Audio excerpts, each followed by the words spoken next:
Okay. Everybody just notice how Diane's breathing. 4 days of me hounding her.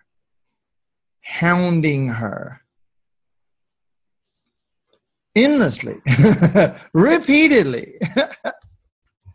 Making a note of something else I want to make sure I cover with you guys today. It really, really, really makes the difference. And something that, if I could give you in a 1 hour session, or even in 7 weeks of sessions, if I could give you what I can give to one person or 1,000, doesn't matter. If you're here with me for 4 days in Hawaii, what I'm able to do, does it kind of make sense that I might be able to do some things in that setting that are not the same online for an hour or two at a time? It kind of makes sense. Okay. I live my life. I live my business because my business is my life and my life is my business. Some people say that meaning they don't have a fucking life. All they do is business. I mean, my life is my business. I'm doing what I am. I'm being what I do is what I are. And I treat every session, my focus on every session is, if I die after this session, if I leave my body right after this session, did I give them everything I could possibly give so that they've got it and they can go to the next level? I do that every time. While Diane was here, every time we came into the room together, I treated that time sitting down, what is going to be the thing that's going to help her the most right now? And can I do the thing in this sitting that if I die right after this, if I exit my body right after this session, she would still be able to say, that's the best fucking investment I've ever made. You know what? He totally delivered. He did everything he could, because I don't know what's next for her, and I don't know what's next for you. You don't even know. Now, ultimately, you and I know above it all, but just above that, there ain't nothing to work on in the first place. So one of the things that happens from the 4 days of intense work is you go home and like people are different. Like, when did they work with Brian too? My husband didn't used to be like this. Something has changed. This child in my life. And it's literally, everybody breathe. Everybody breathe.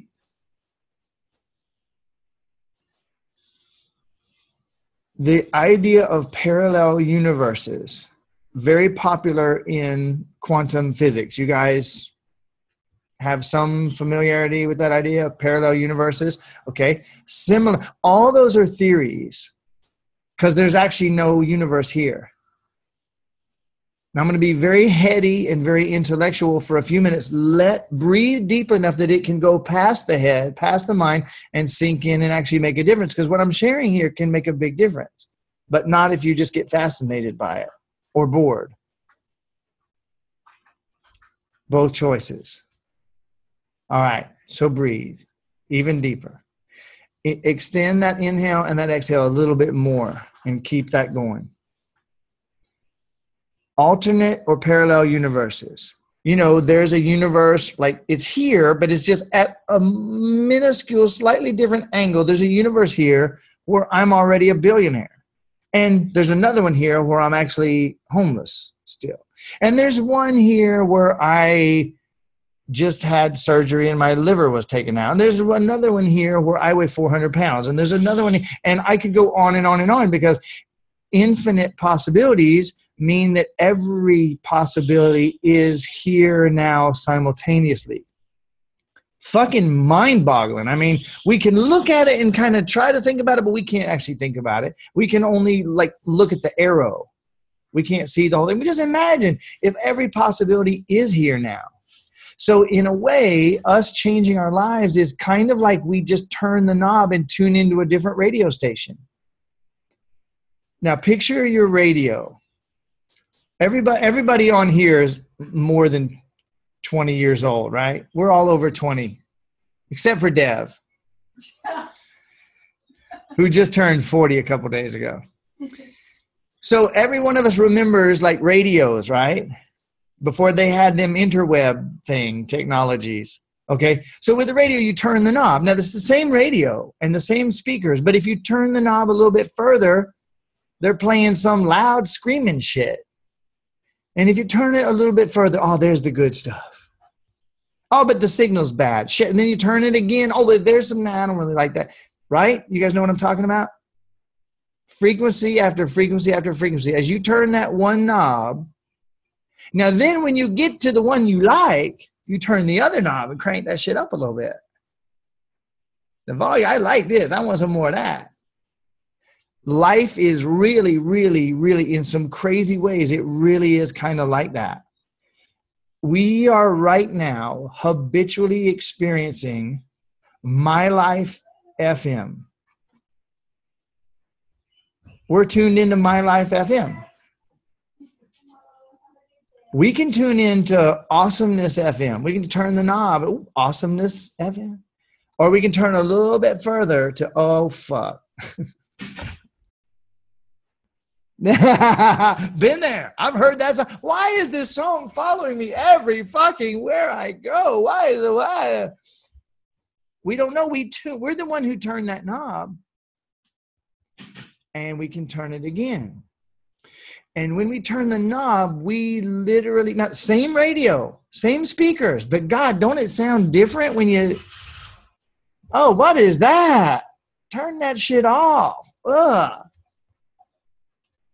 Now, even more interesting, a topic for another time, someone else hears that one and goes, oh, I like that one, keep it there. And you're like, oh, what? But that's a topic for a different time. We're tuned into the one we're tuned into, and we simply forgot that we turned the knob and left it there. That's all. That's all. And when we forgot that we could turn the knob again. So when we turn it, same radio, same speakers, but oh my God, what comes through is so different. And it is that way in life. We tune into a different universe. And when we turn that knob, it's a different universe. People are literally different. A different angle of them shows up without exception.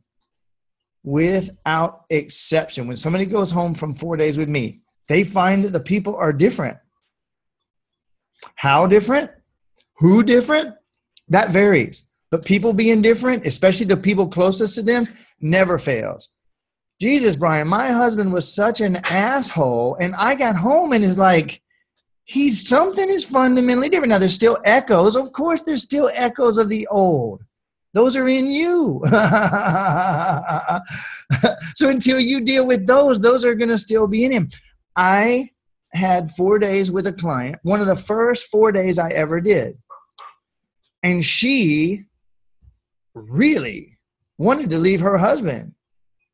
She really wanted to leave him. Part of the reason for 4 days with me, now I'm just being radically transparent. I'm not giving any details whatsoever about the person, obviously, okay? This woman actually was kind of into me a little bit. And this was like a year and a half or so ago. And she was kind of into me. So she kind of let me know that. And then over the course of the first couple of days, we're transforming. But she would slip things in. She wanted me to help her get away from her husband. She wanted me to validate that she should leave her husband. Are you breathing? Are you still breathing? Are you really breathing? Now check in and be honest with yourself. If you're not, just hug yourself and start.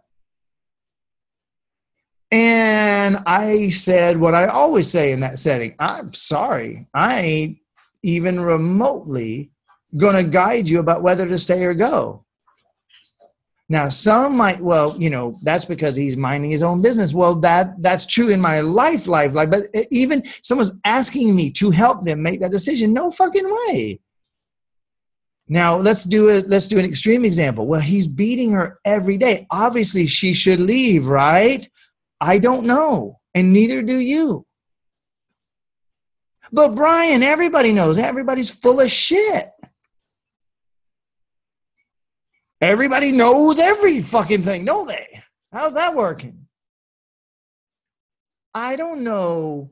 Well, what if the next day he hit her one time too many and she died, Brian? You should have told her to leave. Nope, none of my fucking business. She's an infinite, unlimited being. Nobody dies. Nobody's harmed in the making of this motion picture. And if we're coming at this from level 5, all the rules are changed. Within those other paradigms, oh my God, I should be ashamed of myself for not advising her to leave because blah, blah, blah, blah, blah. I don't know. So I totally refused. It was the weirdest thing. One thing I said to her on the first day was, I said, if you really feel like you just have to leave, you just have to leave, you just have to leave. Probably during our time together, you're going to realize that you actually can.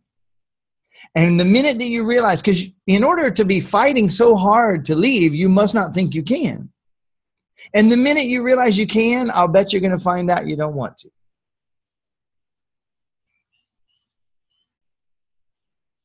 Are you still breathing? I don't know who this is for. I see a lot of recognition dawning from a lot of angles on a lot of faces here. The minute that you realize that you actually can, you no longer have to. And then and similarly, the minute, no matter what the topic is, the minute you realize that you really don't have to, you might start wanting to. It's the resistance that makes all this shit. It's never the thing. It's always the resistance to the thing. It's never the thing. It's always the resistance to the thing. And we all have it until we don't on whatever topics. Okay. Have no idea where that came from or why. I just know it was beneficial. So there you have it. Okay. Now let's move on. I want to share a couple of other things before we get into this love thing. There's been a little bit of conversation in the group, and Carol was so transparent. I love you so much, sister. You are just fucking awesome. I'm so grateful. And I know I'm not the only one who's grateful that you showed up and said what you said. And Mary Lou said, fuck, I wasn't playing 100% full out either. Well, none of you are playing 100% full out. And that's not your fault. You don't have any faults. Well, Brian, how do you know it? You're not. Anybody here played absolutely 100% full out from every minute since you started this program? Anybody wanted to? Thank you. Okay, because if you did, you would have sprouted wings and you wouldn't even be on this session. You'd be flying around over your mountains of diamonds, if that's what you want. However, has anybody, we talked about this last week. Anybody had any experiences of more of what they want to experience since they started this program? Everybody. So now, really, Renita, you better put your hand up. So what? How big or how significant? How multidimensional could the changes have been? Carol, you could start beating yourself up right now. Well, I invested that money and then I didn't get everything out of it. You're really, in a way, you got a couple. One is you could blame me. Well, if Brian was really that good, he would have gotten me to breathe. I know you're not. And another one is, oh, I'm such a fucking loser. Look how I fucked this one up too. That's easy. That's really easy. Infinite choices. Those are two obvious ones. Here's a third one. Wow. I actually finally with no negative connotation, I finally did get it. I finally did let it in. And what if in the next moment, oh yeah, breathe, keep breathing, let that shit keep going. I finally did.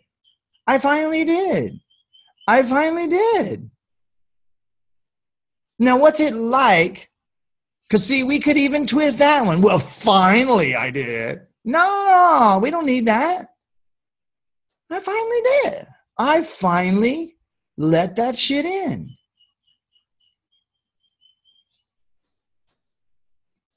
Diane could have left here. Now, like during the time we're working together, she's like, oh my God, I got more than I expected. Like, whoa, that was early on. And then there would be a moment of, yeah, but what about? And then, whoa, I got even more than, and she could have gotten home and thought, well, this stuff's coming up again. without knowing that that stuff coming up, it isn't coming up again. This is another variation of it coming up to be loved so that she can break through to an even more radical level. When Francois was here, I just love saying his name, Francois.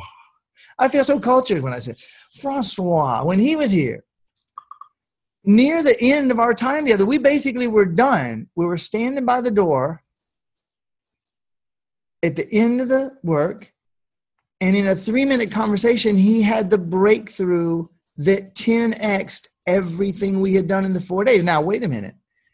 That was after the fact that on lunch on the first day, he said, I got more than I came for. I got more than I thought was possible.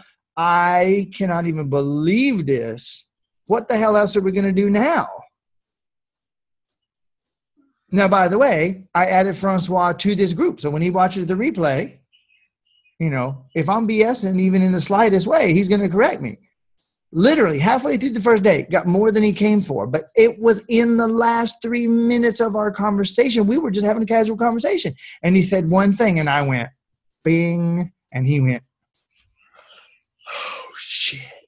Ah! That's still going to be happening for Diane, probably today.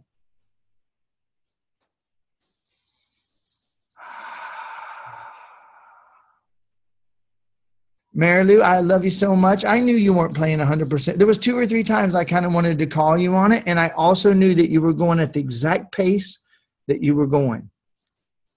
Okay? You were going at the exact pace you were going. You got stuff going on in life. There's some decisions to be made. There's some angles that can go. And I also know you've had some very significant movement, which is self-perpetuating motion. You can't go back. You might pause and say, well, I'm not sure that I'm not going to breathe too subconsciously. I'm not going to breathe too deep through this one because I know that if I do, it'll fucking work and things will change. And I'm not really sure.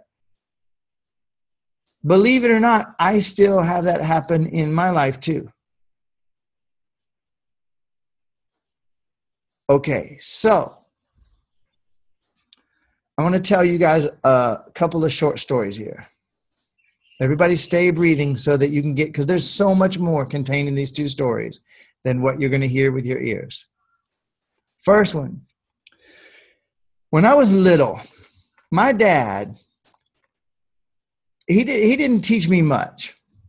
He didn't teach me much. Well, he taught me a lot and I learned a lot, but he didn't really have many like lessons. You know, some parents have, son, daughter, learn this along the way. His weren't like that. But I remember one time I was really little and we were watching a football game and he said something to me that has been with me ever since. And it has affected every single client that I've ever worked with from start to finish. He said, watch this now. You know, so there's the team with the ball. And that's the offensive team. Each team has an offensive team and a defensive team. You don't need to become a football expert. Just breathe and stay with me. And on the offensive team, they have the ball and they're trying to get to the other team's goal, right? The defensive team is like, oh, fuck no, you ain't. And they have a whole bunch of 350-pound dudes like this saying, no, you ain't. Well, when the 250-pound guy, not small and weak by any means, but 250 versus 350 is a significant difference in size and weight. That guy is smaller and strong and nimble, and he is fast as hell, and that's why you give him the ball, and he tries to get it past all those other guys. But when they stop him, and 5 or 6 or 7 of those 350-pound guys are on top of him, do the math. Okay, he's got a couple 1,000 pounds on top of him. And my dad said, notice how, when that happens, nobody moves until the guy on top gets off. And once he gets off, the next guy moves and gets off. And once he's off, the next guy gets off. You watch. Go to YouTube after this session and just watch greatest plays in football. And within 2 or 3 minutes, you're going to see an example of this. And he said, do you know why they do that? And I said, nope, I have no idea. I just hope you don't kick me as a part of the lesson. But anyway, he said, Here's the deal. These guys, there's millions involved, millions of dollars involved. They're playing at a level that's hard to even imagine. The effort they put into a game, most people don't put that effort into anything for a year. They got a limited amount of energy to get through the game, and they got an hour of hard play to do. If they were to waste any energy moving a finger or a toe trying to get up when there's 2,000 pounds on top of them, they don't have as much energy for the rest of the game. Wow, that's interesting. And I noticed from then on, they don't move. They don't move a finger until the 350-pound guy on top moves. And then the 350-pound guy that was under him moves. So when I'm working with you, Carol, just you and me, we don't know which 350-pound guy is on top. Now, I know for sure there's several 350-pound guys that everybody in this group has. I know that beyond the shadow of a doubt. I'm in a very unique position, having worked with thousands and thousands of people. I have some insights that nobody on the planet has, I dare say. It's not cocky, it's experience. I know that. So I focus on some of those things, obviously. Now, when I work with you, we're all a kaleidoscope of weirdness, because when I work with you, Carol, on the issue, Renita has that similar thing just from a slightly different angle, and it's in a different place in the stack for her. So she has a shift. She has a miraculous outcome potentially on whatever scale. We would say bigger or smaller, doesn't matter. So does Rosemary. She's got the same 350-pound guy, but he's stuck at a different place in the stack at a slightly different angle. So when I'm working with you on that one issue and everybody goes, whoa, everything's different. It's exactly the same, and it's a little bit different because we're each a different angle of the kaleidoscopic reflection with the same thing being done because we're all one. So I'm the selfishest guy in the universe because I'm helping people because I know they're me. So I'm really just helping myself. Selfish with a capital S. I advise it and suggest it to everybody that wants to be free. Love everybody in front of you with everything you got because they're you. So now, another dimension of this story is that I don't know, Rosemary, that working on that first issue that you come to me and you say, Brian, I'm dealing with X. And I say, tell me about it. And you say 4 words and I cut you off. I say, let's start there. The odds are very high that it won't even be related necessarily to the main issue that you think you want to resolve. But what you don't know is the main issue that you want to resolve is under 40, 350-pound dudes. And it's probably not going to budge until we move those others. Now, here's where it gets even weirder. Keep breathing. I see some realization dawning. Keep breathing. Sometimes somebody comes to me so ready for freedom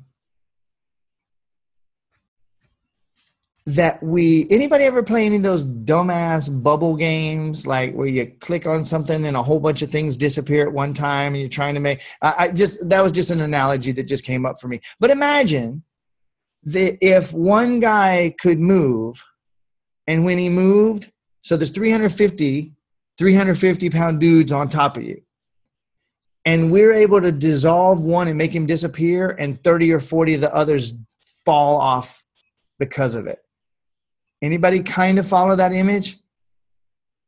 Okay. Sometimes that happens. Man, sometimes somebody will come to me and the minute they start talking, I say 4 words back and they go, what'd you just do to me? And their whole world has changed. I'm not in control of that. So if Diane called me and said, Brian, I am ready to invest with you and come do the 4 days. I mean, she's one of those that she didn't fuck around. She was like, I'm coming. How do I pay? And how soon can I come? But if she had said, I have cancer, are you going to help me dissolve it? I'd say, nope. Well, Brian, that's because it's a medical thing. No. If she said, can you help me change my marriage? I would say no. Well, no, that's not true. If she said, can you help me make my marriage work? I would say no, but I can help you to have the absolute best relationships you could possibly imagine. It just might not be with the guy you're with.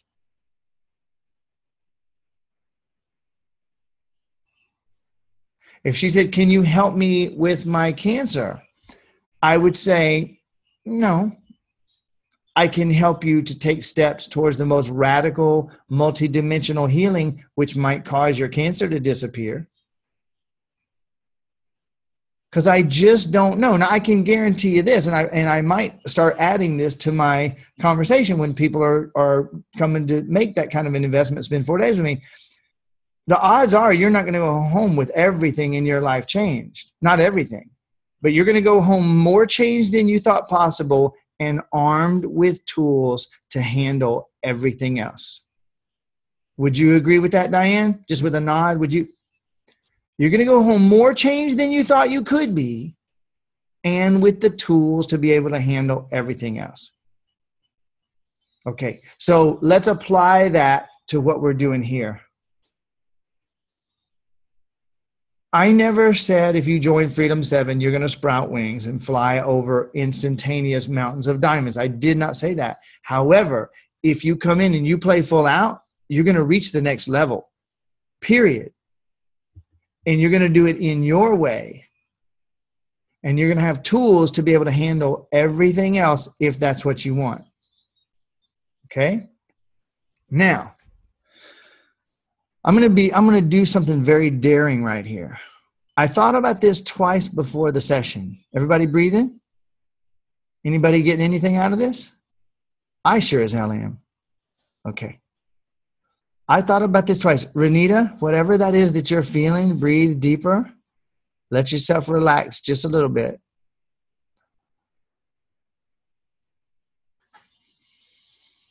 And slow it down and smooth it out just a little bit. We might work on that if necessary in a few minutes. This came up twice for me. And I tune in, I make sure, is this just my mind or is this something more? And this is the third time, so I feel it, I'm going to say it. I'm going to, either today or tomorrow, I'm going to make an announcement for the next Freedom7. Okay? It'll be $3,000 again. I'm going to very soon take it to 6,000. The audience is growing like crazy. It'll get more and more incredible every single time I do it. Every time I do it, the members will get access to the previous ones. So just imagine, it's just going to get awesomer and awesomer and awesomer. If any of you guys want to do this again, you can, instead of 3,000, you guys can do it for 2,000. I thought about this and I was like, the first time I felt like my mind was bringing, I was like, you know what? I don't want anything remotely resembling a sales pitch. So I'm just laying it out flat.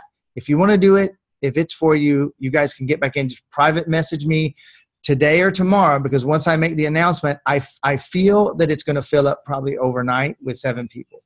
Okay? Totally your call. If it's not for you, great. Keep using these sessions. You're going to get more out of it every single time if you do it breathing. Right, Carol? Okay? Now, here's the second story. Keep breathing. I had a lady that came to me, and I actually have her permission to say her name, so I'm going to. Her name is Carrie. She and I have become really close friends. I love her dearly. Carrie came to me. She was doing network marketing. She had relationship challenges. She had some things going on with habits. She felt shy. She didn't feel really that attractive and that comfortable speaking out. And I mean, you know, the bane of doing any kind of network marketing, direct sales is we feel like we're not worth it. And here we are actually trying to be an entrepreneur when we have no real training. And then the best we get from the company is a bunch of bullshit, rah motivation. Okay? The best that the companies know to deliver, but it just doesn't do anything. Everybody keep breathing now. This is going to be very beneficial for you. Carrie wanted to solve her business. She wanted to break through business-wise. And she did a 90-day program with me where we met 12 weeks, an hour a week for 12 weeks, me and her on the phone. This was way back. And at the end of the 90 days, her business had not moved 1 millimeter. Not 1 millimeter. However, she was smoking less. She was standing up more in her relationship. She was getting along better with her kids. So she said, fuck, I'm doing it again. Let's do 12 more weeks. Now, wait a minute. She didn't get what she came for. But she had so much progress in so many other areas. She was like, let's do that shit again. This time we'll focus on the business. 90 days. Every week we met for an hour. Now, to be tasteful, I'm toning down some of the things. So let your infinite being knows she was dealing with a lot of shit. She had severely low self-esteem and a tremendous amount of fear about approaching people and, trusting her ability to communicate effectively. There were a lot of issues. There were a lot of 350-pound dudes between her and network marketing nirvana. And so at the end of the 90 days, her primary intimate relationship had gone through the roof. Her connection with her kids was completely revolutionized. Her confidence, it was like, who the hell is this person? Like, this is not the person that started with me 6 months ago. Not a damn thing had changed in her business whatsoever. Nothing. Zero. Guess what she said? I want to do that shit again. This time, let's focus on the business. We had focused on the business the whole time, except for the fact that there were a few weeks when I said, I don't want you to do any work. Just love yourself and breathe and take it easy. And everything, when you sit down to work in the morning, if you feel called to cat videos, I want you to fucking watch them and love yourself over every furry little paw you see. And laugh when they jump. Have a good time, Carrie. Just don't work. Whatever you do, don't fight. Now, I had no idea that every word I've said up until now would be completely flawless, perfect, holographic. I had no idea. Never ceases to amaze me. The minute that you find out, listen, I couldn't have planned this if I had to, guys. I'm serious. The minute you find out you don't have to, you might find out you want to. And the minute you find out that you actually can, you might no longer feel like you actually feel compelled to. Let go of feeling like you have to do all that fucking work and you have to succeed. Let that shit go. And as the resistance to having to do it goes down, you might find the part of you that really wants to. Oh, man, I feel a couple of you guys right now like getting reborn. I feel it. I see it on your faces too. Let that breathe deep enough that it goes all the way down to your butt cheeks.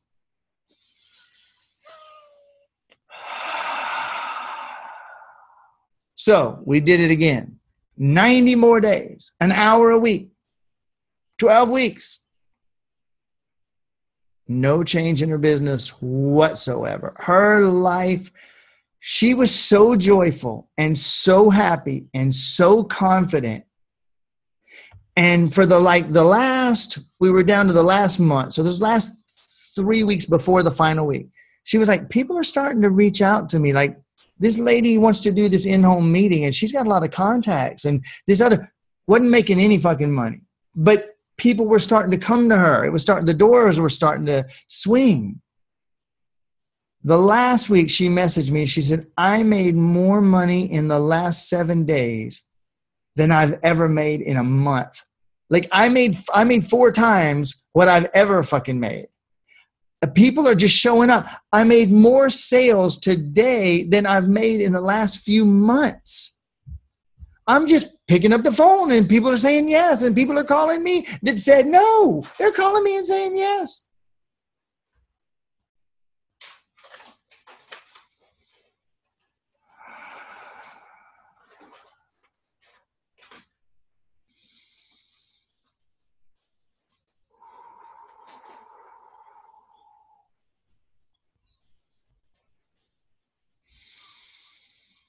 Thank you, baby. She's so good to me.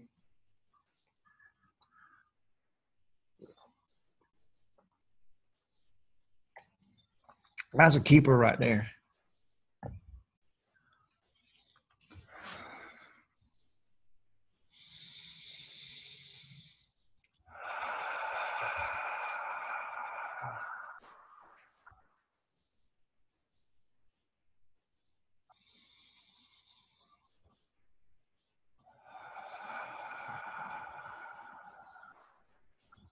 I have one more story.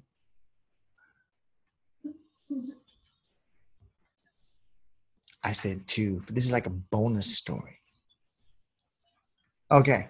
I'm almost positive that I have referred to this before, but I don't give a damn. Just ask Diane. I'll say the same shit over and over and over and over and over and over and over and over and over and over and over and over. Anyway, it doesn't matter. So a client of mine from a couple years ago, only client I've ever had that did only one out of tens of thousands, one that was not having consistent results or gains. It was like every week we did a session and she was back where she started. Okay. At 5 years of age, she became suicidal. You breathing? Just checking in. At 5 years of age, she became suicidal, severely abused by her dad. Mom wasn't in a place of power at that time to really make the difference she wanted to make. So couldn't count on mom, or so it appeared, where everything's the way we set it up. Nobody's wrong. Nobody's bad. She was hopeless and she was fucking terrified. Absolutely terrified. All her life she was terrified. And she was 28 or 29 when she found me. Her mom actually met me at the same event that I met you at, Andrea. Yeah. And her mom ended up reaching out to me a few months later. Hey, I met you at the event and I told you something about my daughter. She's here and she's like really ready to kill herself. So, but this time she was 28 or 29. So just imagine 25 years living suicidally in absolute terror. Okay. Any doctor, any psychiatrist would have prescribed whatever. Okay. Now, are you breathing? Are you really, really tuned in? Because there's something here. I don't get this kind of signal unless it's important. And I got a strong signal about this. I'm giving some deep detail here. So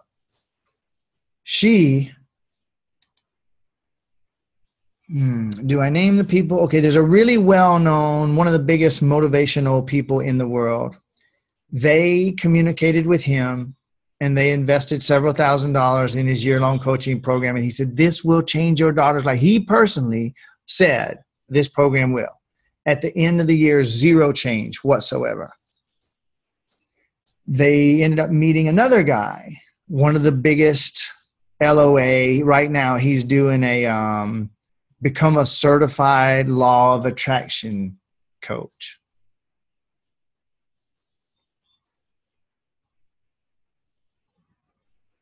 Thing. And he had a program, a multi-$1,000 program that, I'm never knocking anybody and I'm saying what I see. Okay. He had a program that if I said the name of it, you'd know who it is, and I don't want to go there. Claiming miracles, offering miracles, and said, I am going to hook your daughter up with my number one coach mentor. This is it. This is the end. After a few weeks, that coach mentor told her mom, you probably ought to just let her kill herself.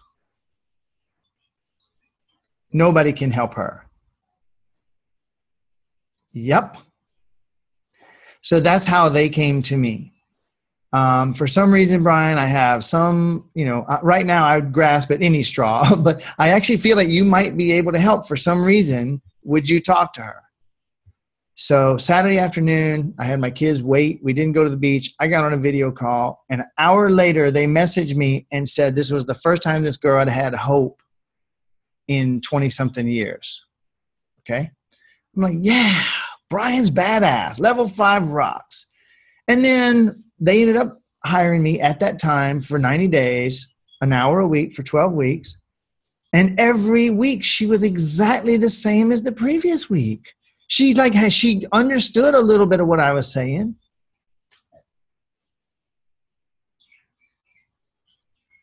It wasn't sticking. And I'm like, no, fuck no. I ain't having nobody that don't get results. We dug in. At the end of the 90 days, they were really not in a financial position to hire me. And I was not going to let this girl go. Suicidal and unhappy, sweet, wonderful person. And so I did 90 days with her for nothing. No investment, I should say. And it was the same thing. And at the end of those 90 days, I backed off a little bit. We didn't do it every week, but we continued meeting. And she was not getting better. And I never saw that with it. I mean, she was having minuscule progress, but it didn't make any sense. And then last year, I was in near the area where they live. They saw that I was there and they said, hey man, can we get together? We got together and had dinner, but we got together for dinner. When they walked in the door of my hotel, I looked at her and I went, this girl isn't breathing. She's not breathing. I'm talking about she's not fucking breathing. I don't mean she's not breathing a lot. I mean, how's she fucking standing? Breathe deep, Carol. With that kind of crying, the bigger the inhale, the better, and let the sound come out on the exhale. She hadn't taken a goddamn breath since she was 5 years old. She was still in complete, utter panic about the next criticism or the next hit.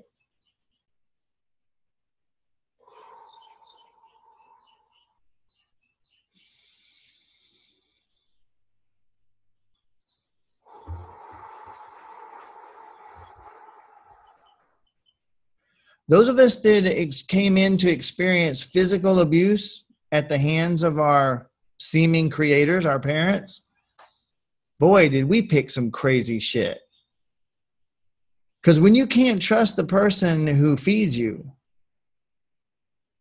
and then sometimes they take your hand and hold your hand and help you safely get across the road, and other times they're knocking you across the fucking room.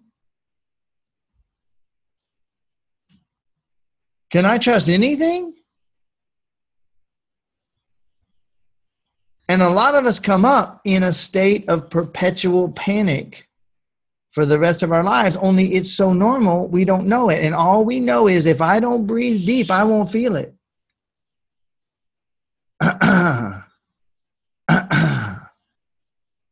If I don't breathe deep, I won't feel it. But if I start to breathe deep, that shit's going to come up. So breathing deeply is bad and scary.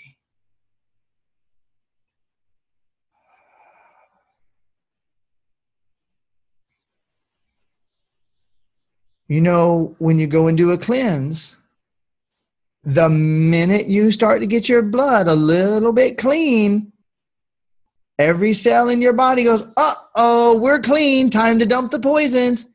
And you immediately feel like shit.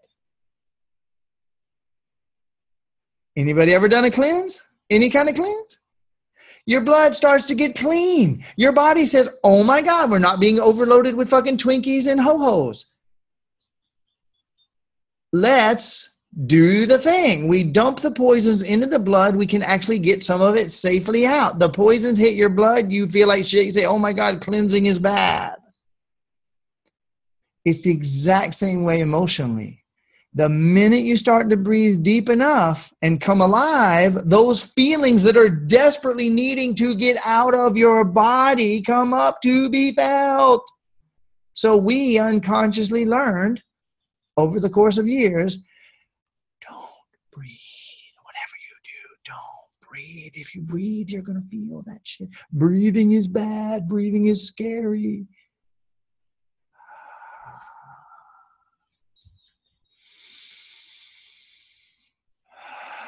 Yeah, exactly, Mary Lou. Exactly. Just that. So I said, we ain't going to go fucking eat until you breathe. Sit down. And I sat there looking in her eyes. I'm going to guess 30, 40 minutes. And I would not look away. I got her to where she was breathing enough that I could actually hear it and she could hear it. I said, listen, this is your reminder. When you hear that sound, you're doing it. Took a little while for her to get up to there. And then I said, okay, now we're going to go eat.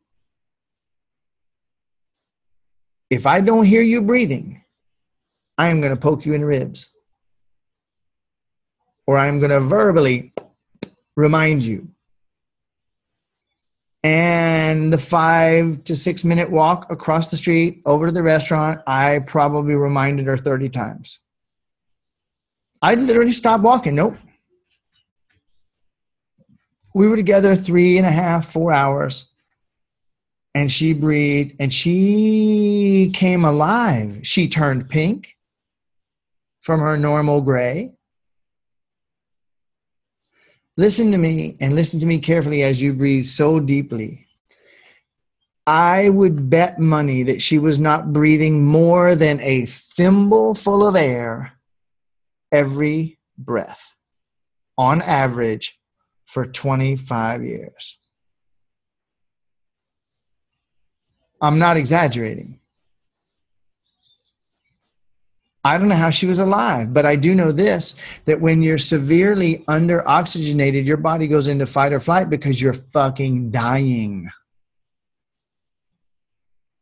Yes, Carol, I'll unmute you. Yeah.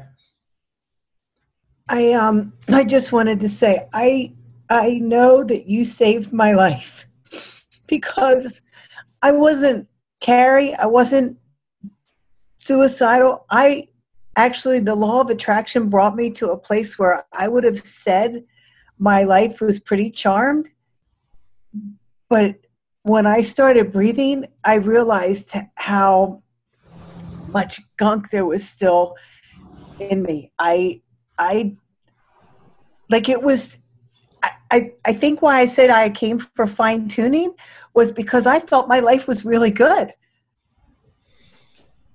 But I would have died because I wasn't breathing at all. And it actually hurt for me to breathe deeply. Yeah. And I just stuck with it. But I would have gotten sick. There's no question in my mind. So this really, truly did save my life. So I want to thank you. You're welcome. Thank you for saying that. And I saw it on your face. I saw it on your face. And you getting this out and this out and this out, you already look totally different at the beginning of this session. Okay. You've already made so much, you've released so much gunk that constipation is being alleviated on every level. Okay. Absolutely. Yeah, you are literally moving and moving. And there may come a moment, and there probably has for all of us, wow, come on now. I know that I've gotten 4 350-pound dudes off of me. Shouldn't life be different? Not on the topics where there's still 350-pound dudes on top.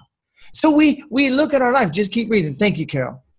We look at our lives and we say, well, yeah, I did the program with Brian and I still got this thing. Yes, you do, until you breathe that one out. But you got the other 4 fucking 350-pound dudes off during the first 3 sessions. If you weren't thinking, I've still got this shit, if instead you were thinking, I got those 4 350-pound dudes off, what's next? If you think that way, you get more and more and more. A really wise person once said, you want to make yourself miserable, compare where you are to where you want to be. But if you want to make yourself really fucking happy, compare yourself to where you were. Now that is pro-fucking-found, man. That is like, wait a minute, wait, what? It sounds like one of those clever little platitudes that might sound good, but not actually. No. Compare yourself to where you want to be, flying over mountains of diamonds of your own creation. You might have a few more weeks of Freedom 7s or whatever the hell else to get there. You know, breathing, I don't know. Coming to Hawaii, I don't know. Whatever it is, watching the same damn session 42 times while breathing deeply so that the message actually gets in.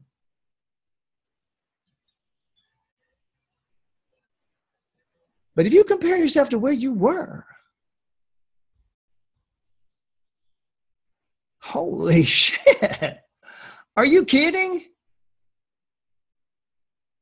Renita, I saw where you were 7 weeks ago, honey. I saw where you were 3 weeks ago.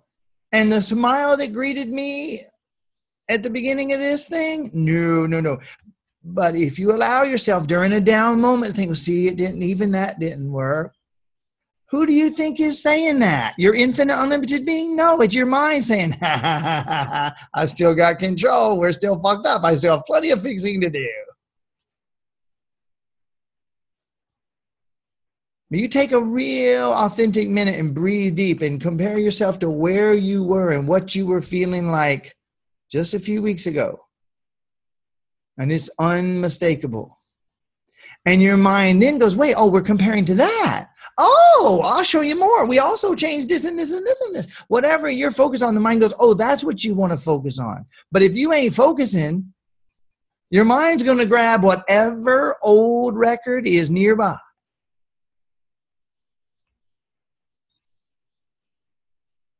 Or play the most recent station, Shit FM.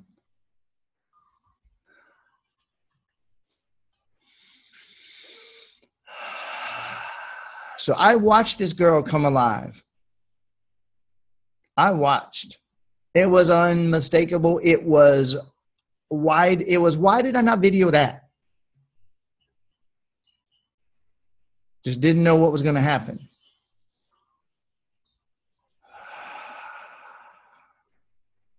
Now, someone who has endured the level of trauma that she endured and who made the conclusions that she made would be written off by the psychiatric community as a whole. When somebody claiming miracles says, fuck, let her kill herself, I don't think anybody can help her.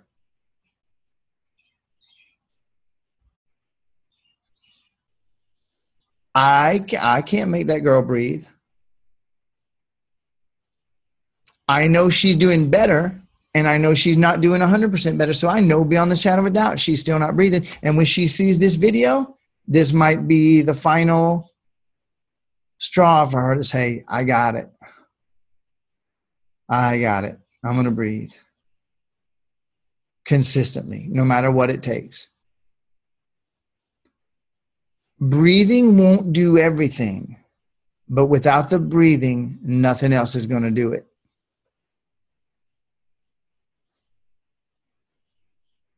The breathing won't do everything, but without the breathing, nothing else is going to do it or last. You go to the seminar, you have the big epiphany, you go home, and shit. We all know that one, don't we? It's part of why we're here, right? We all know that one inside and out. That's not what this program is. I can't make you breathe. after the end of session 7. I can't make you breathe between sessions. I can't even really make you breathe during sessions, but I can remind you and inspire you.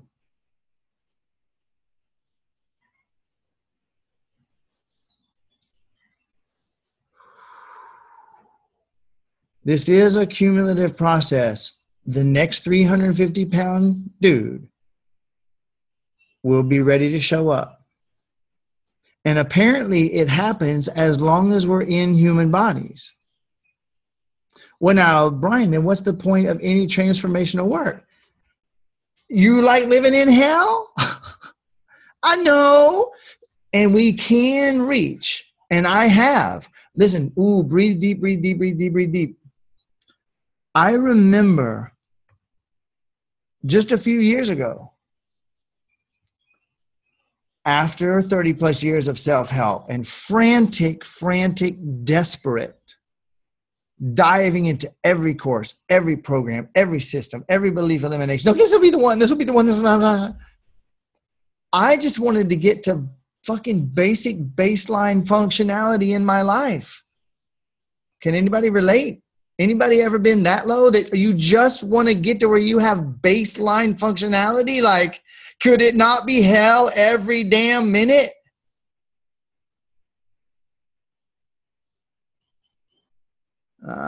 Emerson or Whitman, whoever said the mass of men lead lives of quiet desperation. It's only quiet because they ain't fucking breathing. If they were breathing, you'd hear. It wouldn't be such quiet desperation. Almost everybody is crazy almost all the time, no matter how it looks on the surface. All that trauma, all those times we were told no, all those times we were yelled at, all those times we were kicked, every one of them, another brick in the wall. Sorry, my Pink Floyd days coming back on me. Every one of those was another brick in the wall. Every one of those was another 350-pound man.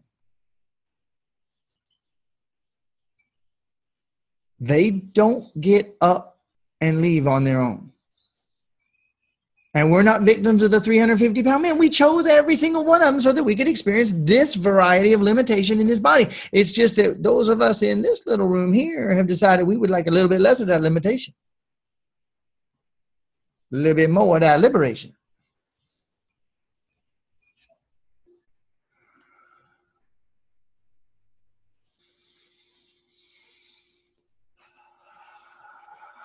Oh, yeah. I like them smiles. Everybody been drinking a lot of water? Yeah? Everybody been drinking a lot of water? Oh, see, now that's right next to the air. The air fuels the system and the water cleans out the gunk.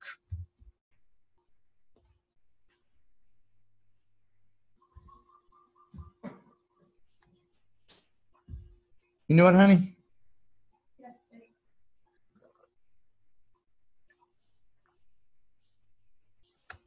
I will take more, please. Right when I said that, she walked over. She grabbed her cup and she walked over and looked. I'm telling you, she's a keeper, man. Thank you, honey. Welcome.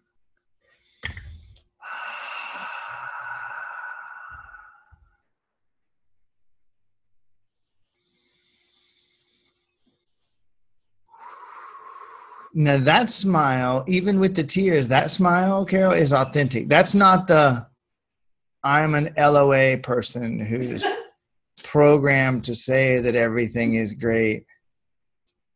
Yeah. Om, brother.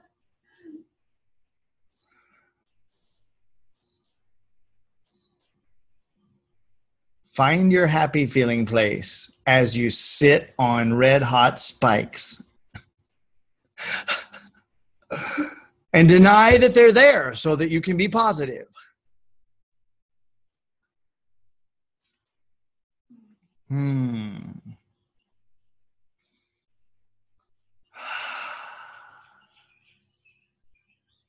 Well, that was a nice hour and 10-minute introduction to session 7. Okay, so let's dive into that magical self-loveness, that luscious self-loveness that we've been talking about and doing about. Who wrote their "My perfect lover says to me"? Who wrote that? Who wrote that? Who wrote that? Renita, I don't see your hand. That's the amount of chastisement that comes through level 5. Okay. You know I love you, right? Yeah? I'm not going to ask why you didn't, because I know why you didn't, because you know that shit'll work. Okay? So, Renita, let me harass you. I mean, let me communicate with you for a moment. I just unmuted you. Hi, honey. Okay. Hello. Hi. So, have you I know the answer. Have you gotten anything out of this program? Yes, I have gotten quite a bit, just not completely. Yeah. Why is that?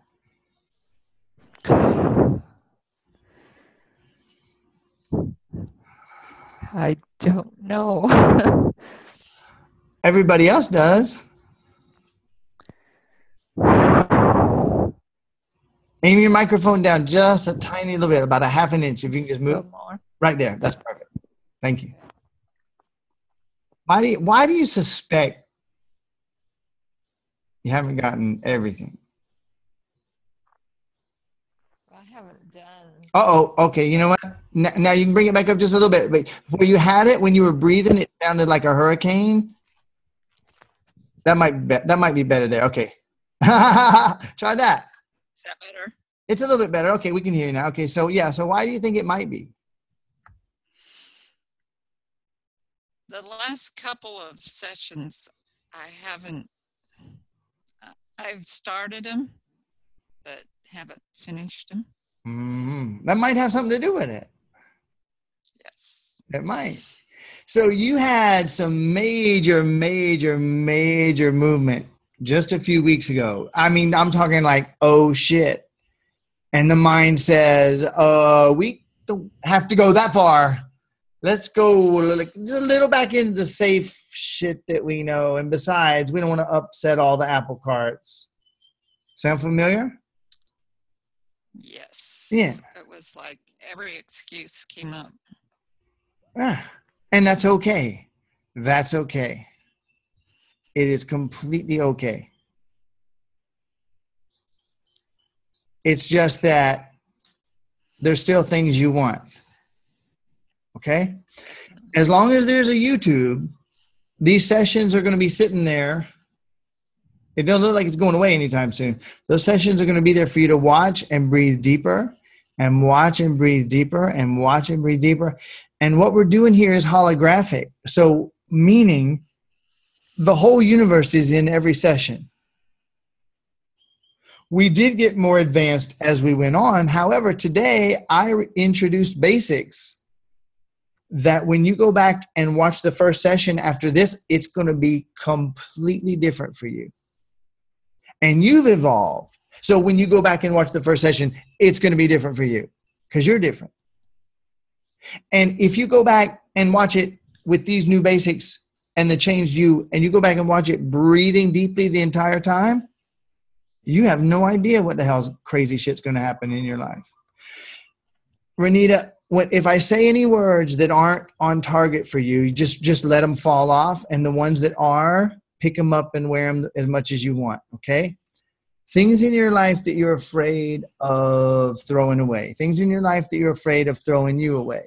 Things in your life that you feel like if I upset the apple cart too much, I'm going to have to deal with a bunch of unpleasantness. And I know this shit kind of works, but I don't know if it'll work enough to actually carry me through that level. You know, if I upset the apple cart, you know, some things I've dealt with for so fucking long, they ain't really that bad. But, you know, and what, I got another couple decades. It ain't that much. Any of that sound familiar at all?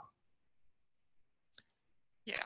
I have electrodes planted in your pillow. So when you're sleeping at night, I actually receive your thoughts. I jot them down and I bring them up during the sessions. That's what I'm actually doing. Yeah, I believe that. Yeah. Yeah. And so I don't really know what would happen if well, honey, you never fucking did. And the only thing that makes the shit stay the same is the things that you think you do know. What if it's okay for you to have it the way you want it? And what if nobody has to lose in order for you to have everything you want? What if everybody around you is losing by you not getting what you want? And what if nobody can actually lose? That would be awesome. Why is it true that nobody can lose? And in a universe of infinite, unlimited beings, all making their choices, though unconsciously, why is it true that in an infinite, unlimited universe of an infinite, unlimited light expanding in all directions simultaneously, nobody can lose? And why did I finally let that in? When I did, why did everything change? Why did I finally let it in? That I can experience anything I want to experience, and they can come or they can go. I can stay or I can go. I can say what the fuck I want to say. They can even frown at me while I'm saying what I want to say, and I don't have to give a flippity fuck. And why did I finally let that in? And when I did, why did everything change?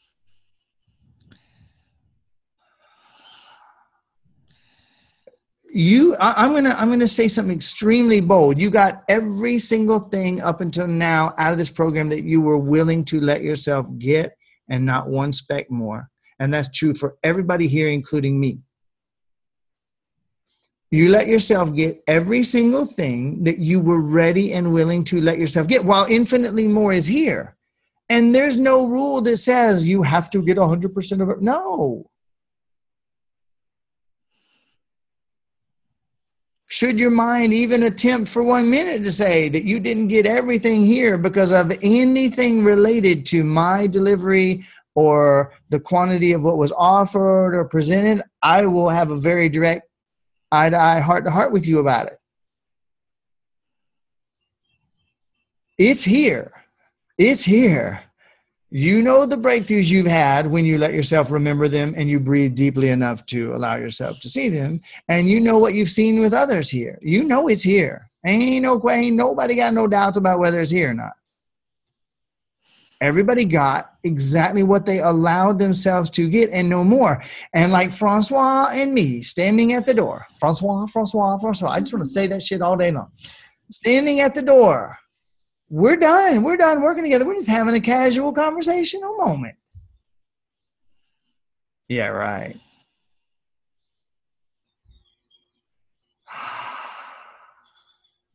And he said one thing. And I went, ding. And he went, oh.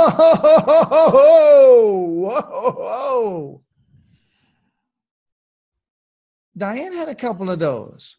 My work with Diane was really smooth and flowing from moment to moment. There was no real like explosions while we were working. She had some explosions in the other room. I'm not talking about the bathroom. What the hell, you guys? I'm talking about when she was in her room. I mean, I don't know what happened in the bathroom. Maybe there was. But I'll tell you right now, she looks about 20 years younger and about 3,032 suns brighter. And some of it was a moment of conversation in between sessions. I see that, go off. This is the moment right here, in fact, Renita. This is the moment right here, the one, the only one we have.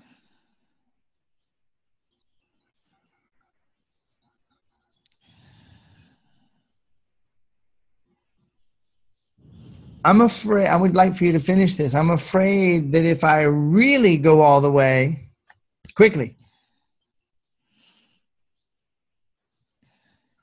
I'm going to give you another shot. I'm afraid that if I really go all the way,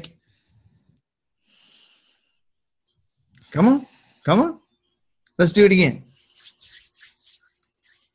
When I finish, you start. I'm afraid that if I really let this in, my family will disown me. huh? My family will disown me. Ah, beautiful. Breathe. Now, keep breathing and feel that emotion. I'm afraid they'll leave me. I have a very elegant, eloquent, highly evolved, profoundly spiritual response. Fuck them. Now, I mean that and I don't. You know what I mean. Let's be frank. Being disowned might be the best damn thing that's ever happened for any of us. Can we be honest around here for just 1 minute? Those crazy fucks? Why don't you disown them? So that you can just love them.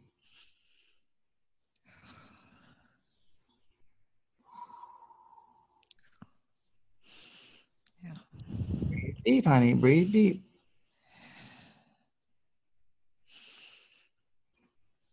Look at the world on the left where we own each other.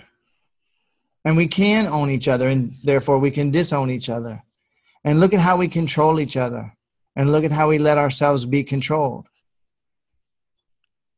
And look at how secretly under it all, we're actually controlling them to control us because we believe in owning and control. So look in the world on the left. Close your eyes. Look at the world on the left. And look at how we treat each other in that world. And look at the colors. And take a good, long look at the world on the left where we own each other and we control each other. And we dictate to each other. And we have all these tacit consent rules where, you know, the things we don't talk about in front of grandpa. You know, those things. Look at the world on the left. Taste the vomit in your mouth. Feel the knot in your gut. Look at the world on the left. Look at how we treat each other in that world.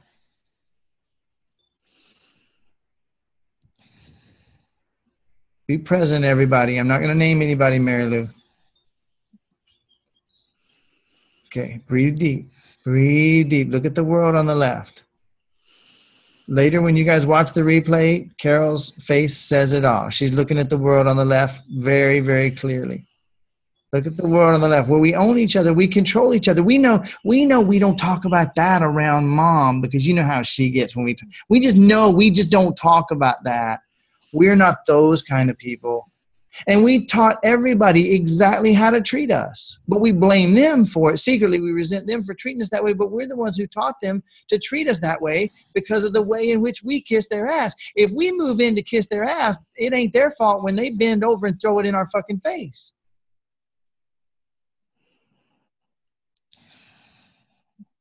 There's a time and place for ass kissing for those who like such things, and that's a whole different topic. That's not where we're focusing right now. Okay. So here we are. Now look over at the world on the right. Just turn and take a look at the world on the right for a minute. Take a really good look. Look at in a world where everybody's authentic and everybody just actually says what they really think and feel, and nobody has a claim on anybody else. And look at how we respond to each other in the world on the right. Look at how the colors are different. Smell the flowers. Feel the sand, warm sand under your feet, and feel the sun. As the light doesn't just caress your skin, it literally flows through your body at the speed of light, right through the planet, right on its merry way. And you're an open vessel of possibility and love. And you say what you feel and you say what you want and you let them think and feel what they want about it. And you don't try to control and dictate what they're going to respond with. Because you don't fucking know what they're going to respond with. The only reason they responded that way in the world on the left is because you knew they would. Well, no, Brian, I've seen them do it. That's right, because that's what you believe they would do. So you look at the world on the right, where everybody says what they think and what they want and what they feel. And they're willing to come together while they party together. And when one says, I'd rather have pink, and the other says, I'd rather have blue, they go their separate ways, smiling, knowing that they'll be rejoined by those who prefer the same for a season. No attachment, no need, nobody owns, so there ain't no goddamn disowning. to fear. Look at the world on the right. I say what I want.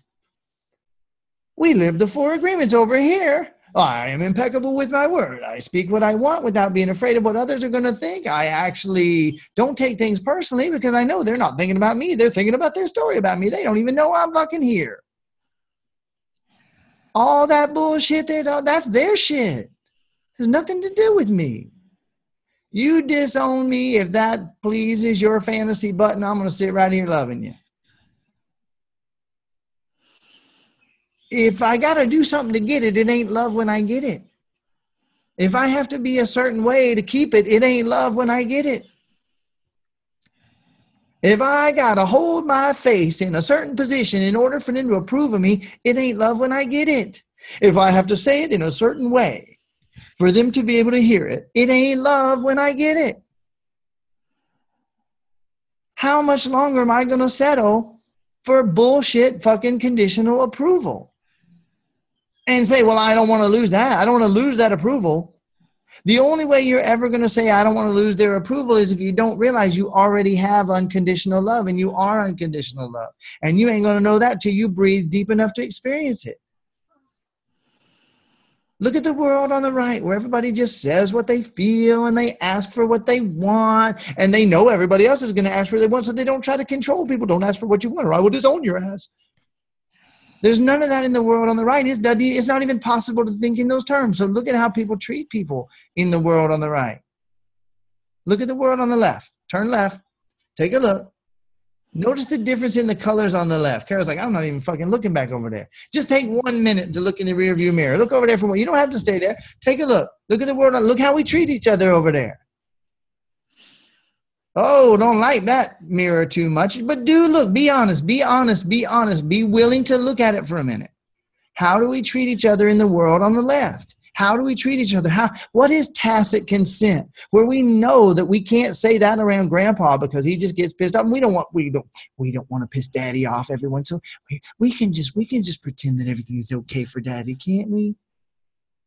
We don't want to piss daddy off because we all suffer when we piss daddy off. And we learn to play that game for the rest of our miserable fucking lives. Whose asses have we been unwillingly kissing? And then complaining about the smell on our nose. Why do I smell this funky nastiness all the time? What is that? Breathe deeper, Carol. Everybody breathe deep, even if you think you're beyond this one. If you were, no one in front of you would be dealing with this like in this way. So keep with it and let yourself breathe. Whose ass have I been unwillingly kissing? Who have I been unwillingly choosing to tone my brightness down so that they don't get offended? Whose wrath have I been avoiding? Let's be honest. Whose opinion have I been afraid of? Whose approval have I been still seeking 30 fucking years later? Is it possible that I'm actually just running a program of how to get daddy's approval, even though daddy's been out of his body for 20 years and now I'm with somebody else, but I'm still running the same program? I'm afraid they'll disown me. For God's sake, they never owned you. That's their pressure on you to pressure you to behave in the way that they want, but you're the one who taught them to do it.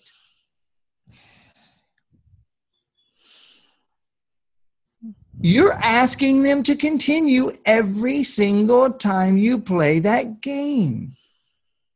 They're not doing it to you, honey. They're doing it for you. Pardon me, but you have a message beaming from your body. It's like a kick me sign on your ass. It says, please show me that what I want is not okay and that I'm going to get in trouble if I dare to express what I really think and feel. Please show me that. So I am having to obey your sign. I'm going to show you that that's how it is. You suck. You're worthless. What I want is important. What you want is not. But what I'm actually doing behind the scenes is giving you another chance to remember that you actually believe this so that you can choose again. Will you begin to breathe deeply enough to actually feel this and allow it to transcend, or are you going to choke it down and refuse to write your goddamn love note to yourself? I'm going to write my love note. Yeah, man, me too. Well, what if I love myself so much that they disown me? Who fucking cares? I mean, really? No, I am not going to allow infinite unconditional love into my life. I am going to have their shitty approval. Oh, but what? Huh? I did the math and that shit don't come out. That comes out to -0 for me. I don't.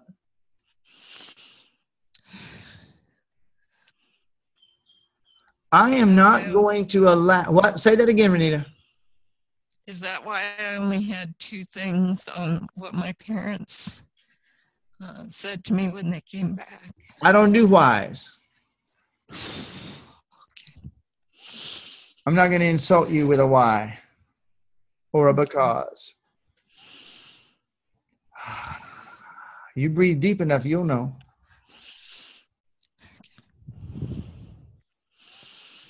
You've been choking this one down for a couple of weeks. Yeah. Oh, I couldn't have that much love.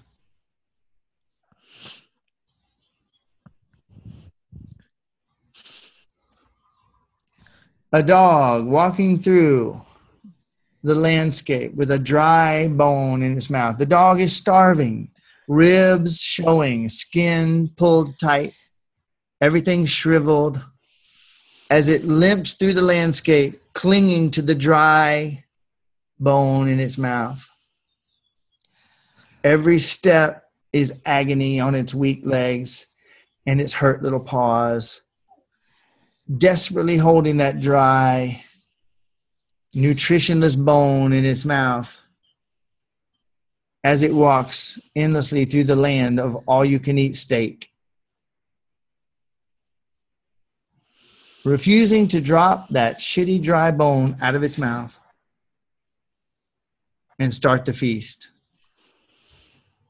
Well, this bone is all I've ever had. It's what I know. This mold is old bone. I know I'm going to die with this old bone choking me, but it's what I know. What I've always had. Man, enough is enough for some people, eventually. I'm in the land of all-you-can-eat steak. Sorry, vegetarians. I'm in the land of all-you-can-eat fucking steak, and I've been walking around for 57 years with this dry bone in my mouth.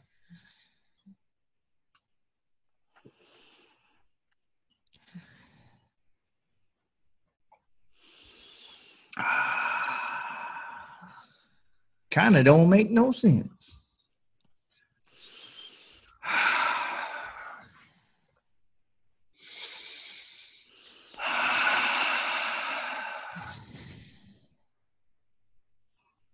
Look at the world on the right. Man, everybody just says what they want. They respect each other's choices. It's impossible to even think those old thoughts in the world on the left.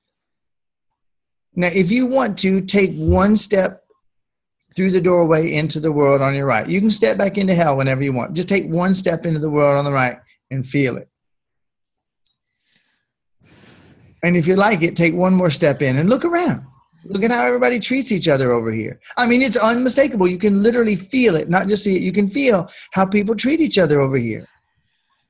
And it's okay for everybody who wants to stay in the world on the left. I still love them. I just don't choose. I no longer choose to go to the commode to find a meal.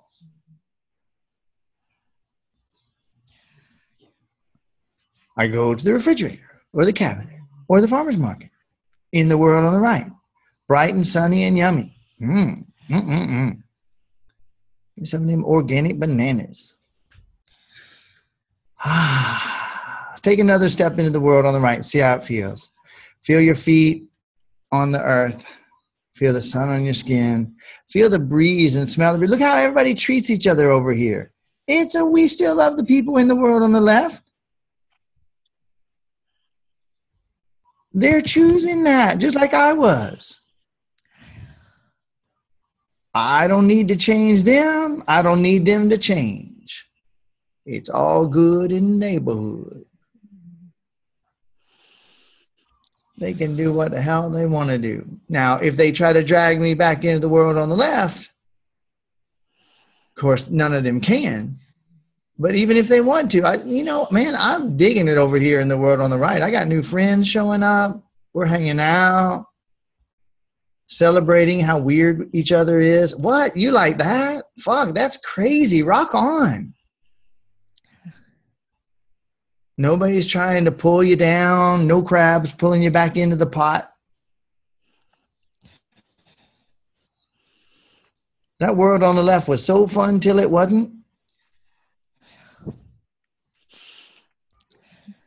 Well, they're not going to change, and you ain't going to change them, so you might as well suffer with them until you're miserable fucking death. Not me. Not me. And I'm not in opposition to them. I'm not fighting them. I'm not, no, you guys are doing it wrong. Nah. I used to. But then I was just doing the same thing they were doing to me. I don't approve of your disapproval. Fuck that. You disapprove all you want. That is so cute. I hope you're having a good time. Oh, you got a fuss. Look at you fussing. You're so cute. Oh, you're fussy, fussy, fussy. Oh, you're criticizing me. You must feel really empty. I love you. Is there any way I can help? No? Oh, well, then go fuck off and be frowning by yourself for a little while. I'm cool. I'm going to call my friend, and we're going to breathe together and laugh. Oh, you don't approve of that either? Fuck that too. I'm going to laugh extra loud through the house so you can hear it.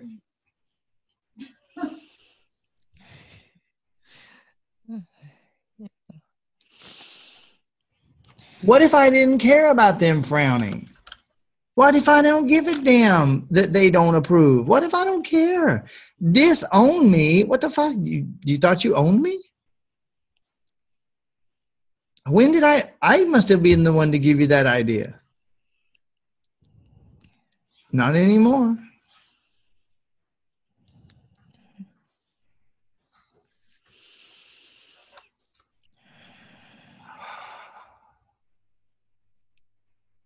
But if I'm afraid of them disowning me, I must be trying to continue owning them.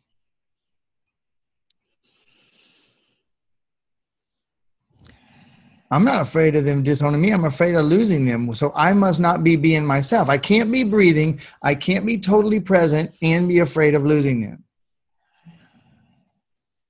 What that means is my little girl who's afraid of losing, who believes that people can be lost, has hijacked my mind, my mouth, and my behaviors. And I'm refusing to breathe deep enough to reintegrate her, feel the emotion, find the physical sensation in my body, and dissolve it. So can you feel the sadness of losing them, Renita? Can you feel it? Not anymore, I can't. Oh, damn it.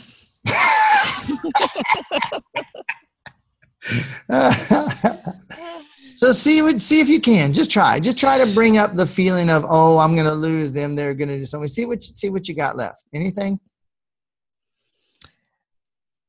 No, it's like I just want to smile and move on. Yeah.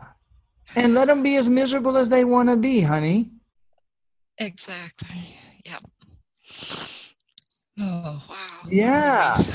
Let me tell you something. It is a relief. And now keep breathing so that relief can get all the way down into your bones. Listen, my family thought my dad left his body a year or so ago.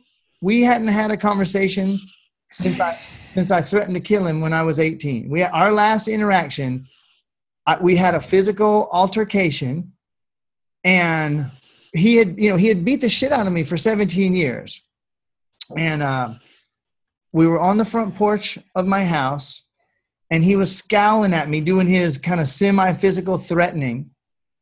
And I was 5'9", he was 6'4", and big tough dude, man. And I grabbed him, I wrapped my arms around his arms like this. I wrapped my arms around him, and I turned and pushed us both off the porch. We flew off the porch onto the ground with me on top of him. So it just knocked all the wind out of him when he landed on the ground, and I was on top of him. And I looked in his eyes and I said, you've been beating the shit out of me and scowling at me for 18 years. And right now you're out of wind and I'm on top, and I could beat your fucking eyes out right now. And I'm very tempted, but I'm not going to do it. I'm not going to do it. But if you ever look at me like that again, if you ever raise your hand against me, I will fucking kill you, man. Okay? Not very pretty. Just the truth. And in that moment, I meant it. I was not remotely the person I am today. I would have said it more eloquently today. I'm just kidding. And, that's the last real interaction he and I ever had. And he left his body, never resolved. He never talked to me again. Few times I saw him at Christmas gatherings, he wouldn't even look at me. Listen to me. I don't fucking care. I got none of that nostalgic, if my dad and I could have ended on good. No. That's just as much bullshit as anything as staying mad at him. Hey, it's all good in the neighborhood, bro. Thank you for being the exact domineering asshole that I requested so I could become the being that I am. Namaste. Infinite, unlimited, perfect being of light masquerading as the biggest cruel ass on the planet. At my request.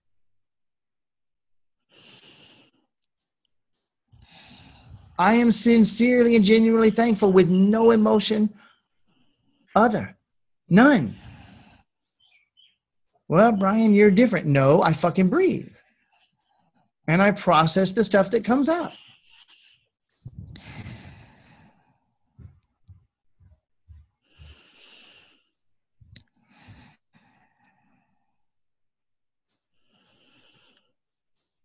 I was the black sheep from day one. Still am. But because I don't care, because I don't give a damn, because I'm just going on my merry way. A few weeks ago, I noticed my uncle. Ryan, I'm reading your book. What the fuck? This is the best shit ever. My son, total 25-year-old son, totally in opposition to me. Dad, what crazy shit are you? The other day, what's the link to your book again, Dad? I don't care if they read it or not. I couldn't care less. Disown me, own me, has no bearing. I live in the world on the right. Can't touch this. Can't touch this.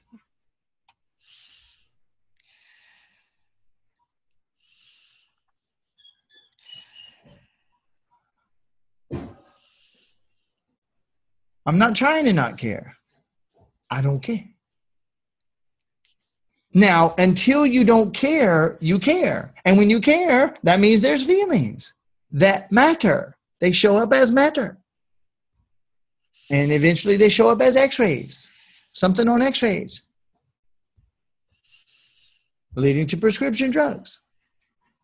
And the inevitable downward spiral to your miserable demise.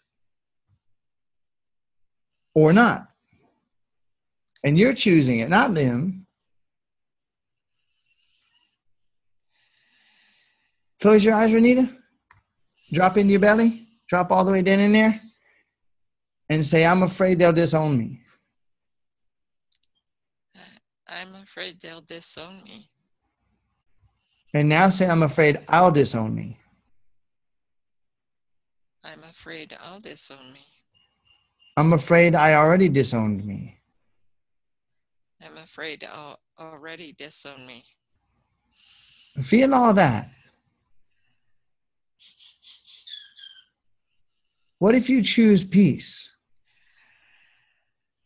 What if you choose peace where nobody owns and nobody can disown?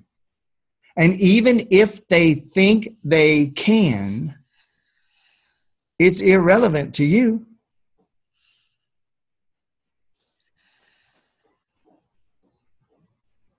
Brian, I don't like that shirt you're wearing. Well, thank God I put it on me and not you.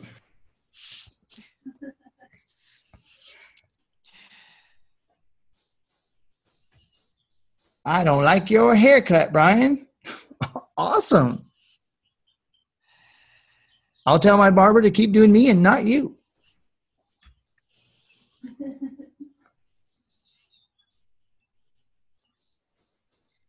I don't like that crazy shit that you're listening to, Renita.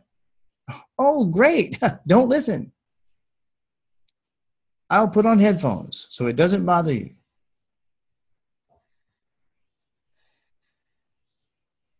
Well, I don't like you using headphones. Huh?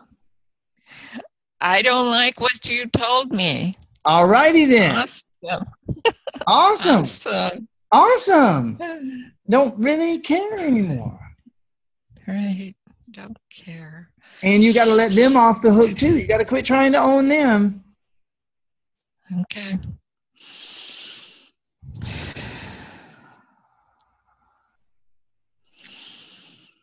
You know why me and Davey are so close? Neither one of us try to hold on to each other.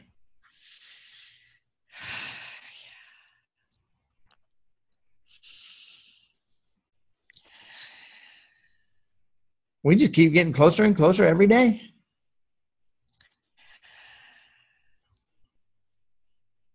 I have some videos I could show you, but I'm not going to do that. I'm going to keep those private. How long is she going to be able to go without smiling? Davey's like,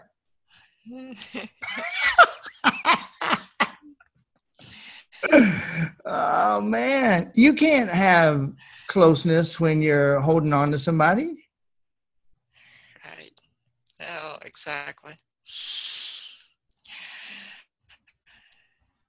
Everybody talks about it, but ain't nobody really talking about exactly how to do it. The way you do it is you start loving you. Renita. You start loving you.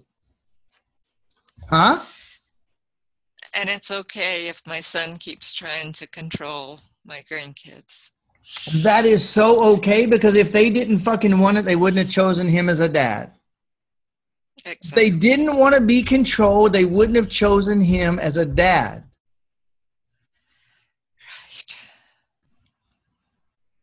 If they didn't want to be controlled, they wouldn't have chosen him as a dad. Ain't no victims. Now, what if they chose you? Maybe. What if they chose you to be the one to show them how to not be controlled even when someone's trying to control you? So they might have an example of one person just controlling them and the example of another person modeling an absolute lack of any need to control or be controlled. Infinite, unlimited beings, when they see shit like that, they notice it. They go, oh, options. They wouldn't have the experience they're here to have without that control element. And ain't no victims.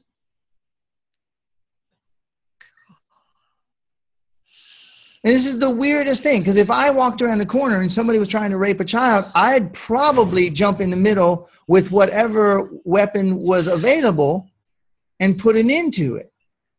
However, I don't get upset when I hear about a child being raped. You know why? Because if they're an infinite, unlimited being projecting out of eternity into time and space, they can't be hurt, they can't be harmed, and maybe that was the catalytic moment that is going to turn around for them at age 42 when they're going to wake up and create the world of their fucking dreams. And largely as a direct result of the choices they make from having been raped. Well, Brian, you're condoning. No, I'm not. I'm saying it ain't none of my damn business. And Renita, it's none of your damn business what they do. So who's trying to I see own? that. Who's trying to own who here, Renita? Sounds to me like you've been trying to own your son and your grandkids. Yeah. Uh-huh. And it's all been intertwined and intermixed and Oh yeah. Oh yeah. Don't need more. it, don't need any of it. No. Now, you know what you can do? You know what you can do? You have the right and the freedom and the ability when those children are around you, if your guidance leads you and it's not your fear and you're trying to control or trying to protect, anytime you want, you can whisper in their ear and say, you know, sometimes grown-ups forget what it's like to be a kid, sweetheart. And sometimes they have very unreasonable expectations. And you might or might not know this, but parents don't get training manuals, and they're just doing what they can based on what they believe, and most of what they believe is bullshit. So nothing that you're seeing actually has anything to do with you. You're going to be fine. You're actually energy, and you are amazingly powerful beyond your wildest dreams. And you are coming out of this so awesomely.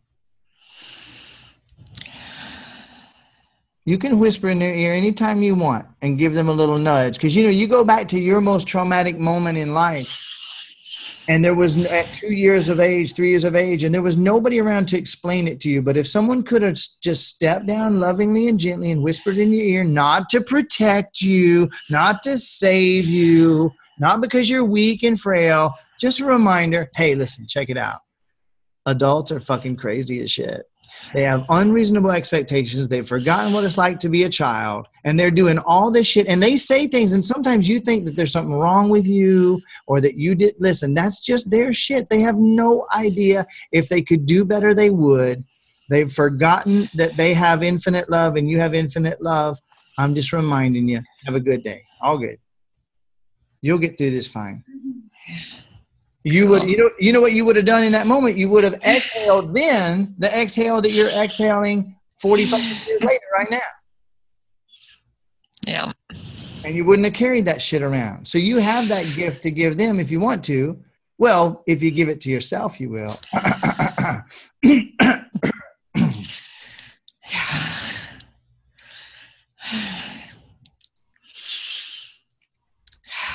If you try to protect them, you're teaching them that they need protection.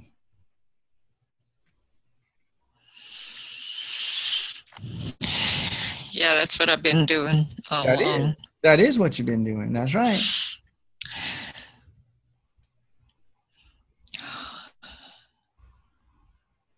Wow, freedom. Yeah. For them and for me.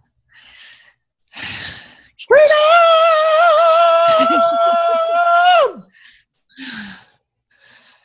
Awesome.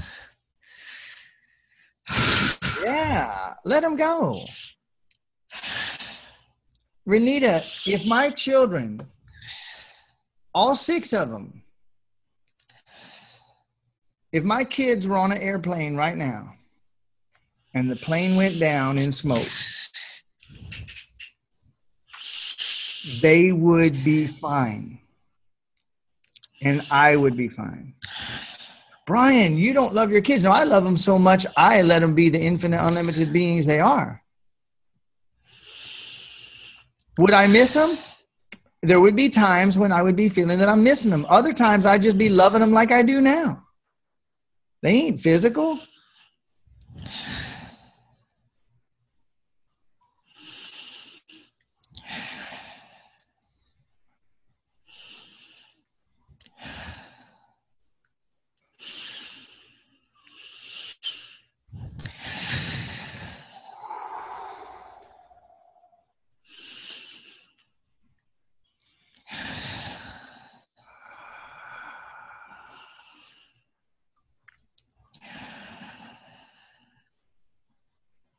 Nobody needs my help. And I don't need anybody's help. I can receive help. I can enjoy help. I can help and I can be helped, but I don't need help and nobody needs my help. Nobody needs protection, not even children. Can we help? Yes.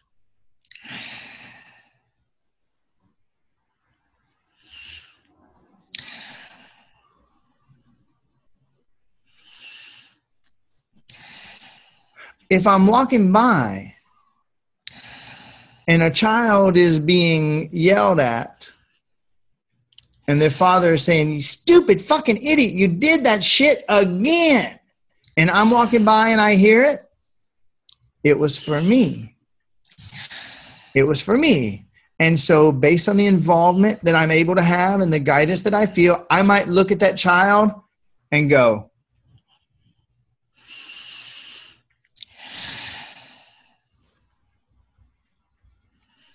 cosmic reminder. If I didn't hear it, the child wasn't ready to be reminded yet. They were still in the place where they were choosing to be, believing that they were at the mercy of that crazy fucking bastard called their dad.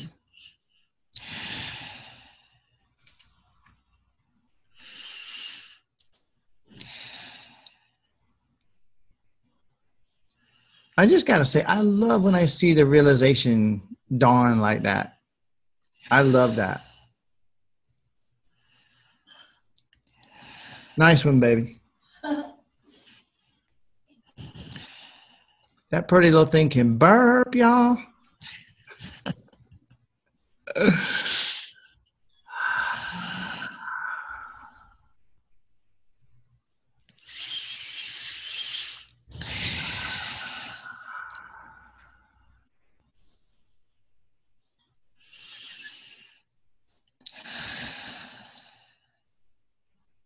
Whew. Renita's breathing. Her pen hand will be able to move again. My perfect parent says to me, I'm going to mute you, Renita. Eyes open. All right. That was fast, Andre. I saw that. That was amazing. That was Wonder Woman. Okay, so listen. We don't have any time to finish. I'm just kidding. Coming up on 2 hours. Wow. So I'm going to hit high speed here, okay? Now, who is Rosemary? Never mind. Hey, Rosemary. I'm going to unmute you, honey. How you doing, girl? Great. You look amazing. Thank you. You look marvelous. I feel amazing. It's funny because there's no accidents, right? I came into this program, the tipping point that made me say, yes, I'm doing it, is getting a text message from my daughter who is 45 telling me to drop off the key to her place and pick up my own key and no need to visit. And no explanation, and it came out of the blue.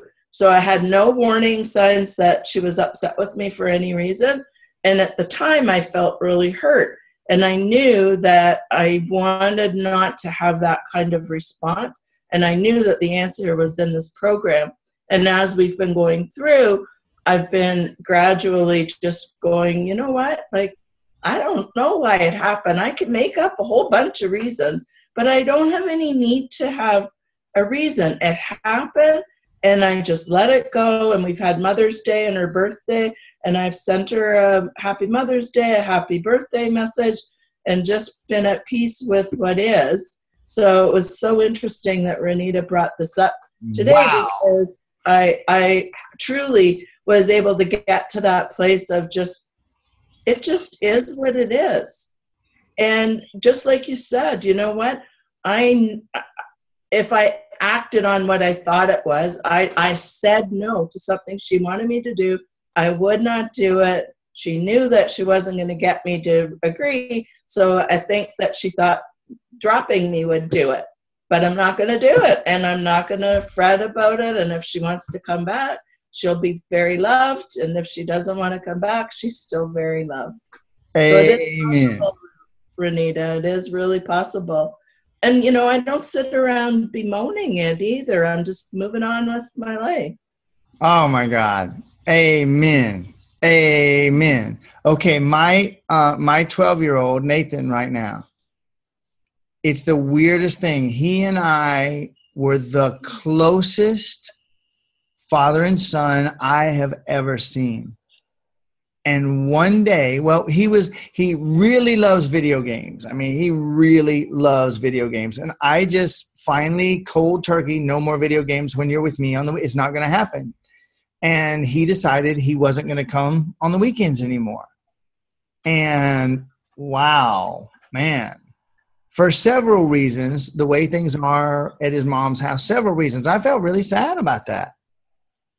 And of course, I did what I know to do when I feel emotion like that. And you know what? Okay. And what I know is that little fucker knows that I love him infinitely, unconditionally beyond the beyond. He knows that. He knows that he knows it so much that he feels totally safe just cutting me out of his life. Now, it's interesting because at 1 out of 3 times when I go to pick up my other 2 little ones, Nathan will walk out and just come up and hug me, the biggest hug. And many times I just hug him and just cry and let all the feelings come out. I'm just holding, oh my God, I love him so much. Really wish I was getting more time with him. Oh my God. And I just remind him, dude, 24/7. If you ever feel like you need me, I'm going to be there, right? And he says, yep. And I know beyond the shadow, he's either going to, quote, die. One of these days, he'll either leave his body, or if he hasn't left his body, one of these days, he's going to come back around. And because my love is unshakable for him and ever present, I never play if you're not going to come around, then I don't ever play that shit. I never play son, you could. Nope. Never, ever. It's just, I love you. If there's something you want to talk about, I'm ready and willing. And until then, the minute you feel like you need me, buddy, I don't give a damn. If it's 4 a.m, you call me, I am there. And he knows it. And so does your daughter. Because if you were to right now decide, oh, fuck that bitch. You know what? She's being such an ass. Fuck that. If you felt that and you felt that energy, she would feel it from you on an unconscious level because we're one.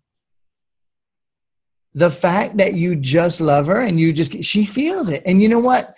Every once in a while, in her quiet moment, she goes, but she's not quite ready yet. And Renita, everybody that you're controlling as you pretend that they're controlling you, they all feel it. And the minute that you take that deep enough breath and you completely let them go, they all feel it. And they're like, whoa, what? Don't make no mistake. Don't doubt it. Even if you don't understand how, you can ask, why is it true that everybody's one? And why is it true that everybody feels everything? Why is it true that everybody secretly actually knows everything, even if they're pretending that they don't? And why, when I finally let that in, why did everything change? Why is it true that everybody does know and everybody does feel? Why is that true? You know why it's true, but you don't have to think about and understand the reason why. So the minute you let them go, they all feel a disturbance in the force. What just happened with Renita? And you don't have to say it, though you might. You might say, if you say anything, I'm going to highly, I don't give a lot of advice, as you guys might notice. A little bit of advice, kind of like, if you do decide to say anything, write it and then give it 24 hours before you send it. You may decide you don't need to send it. Sometimes you write the letter to them and then you wait 24 hours and you just burn it or throw it away. You don't even have to send it. Other times, read it after 24 hours. Make sure it says what you really want to say purely from the soul and then send it, okay? And something along the lines of, hey, I just want to confess to you that I realize, I'm doing a lot of really deep inner work, and I realize I've been trying to control you. And I woke up to it. I'm sorry. And I am not doing it anymore. Not even the slightest hint about them doing anything ever. It got nothing to do with them. That's me. I've been doing X. And I'm sorry. And I woke up to it. And man, I'm done. I love you so much. I welcome the opportunity for our relationship to get deeper and closer if that's what you would like.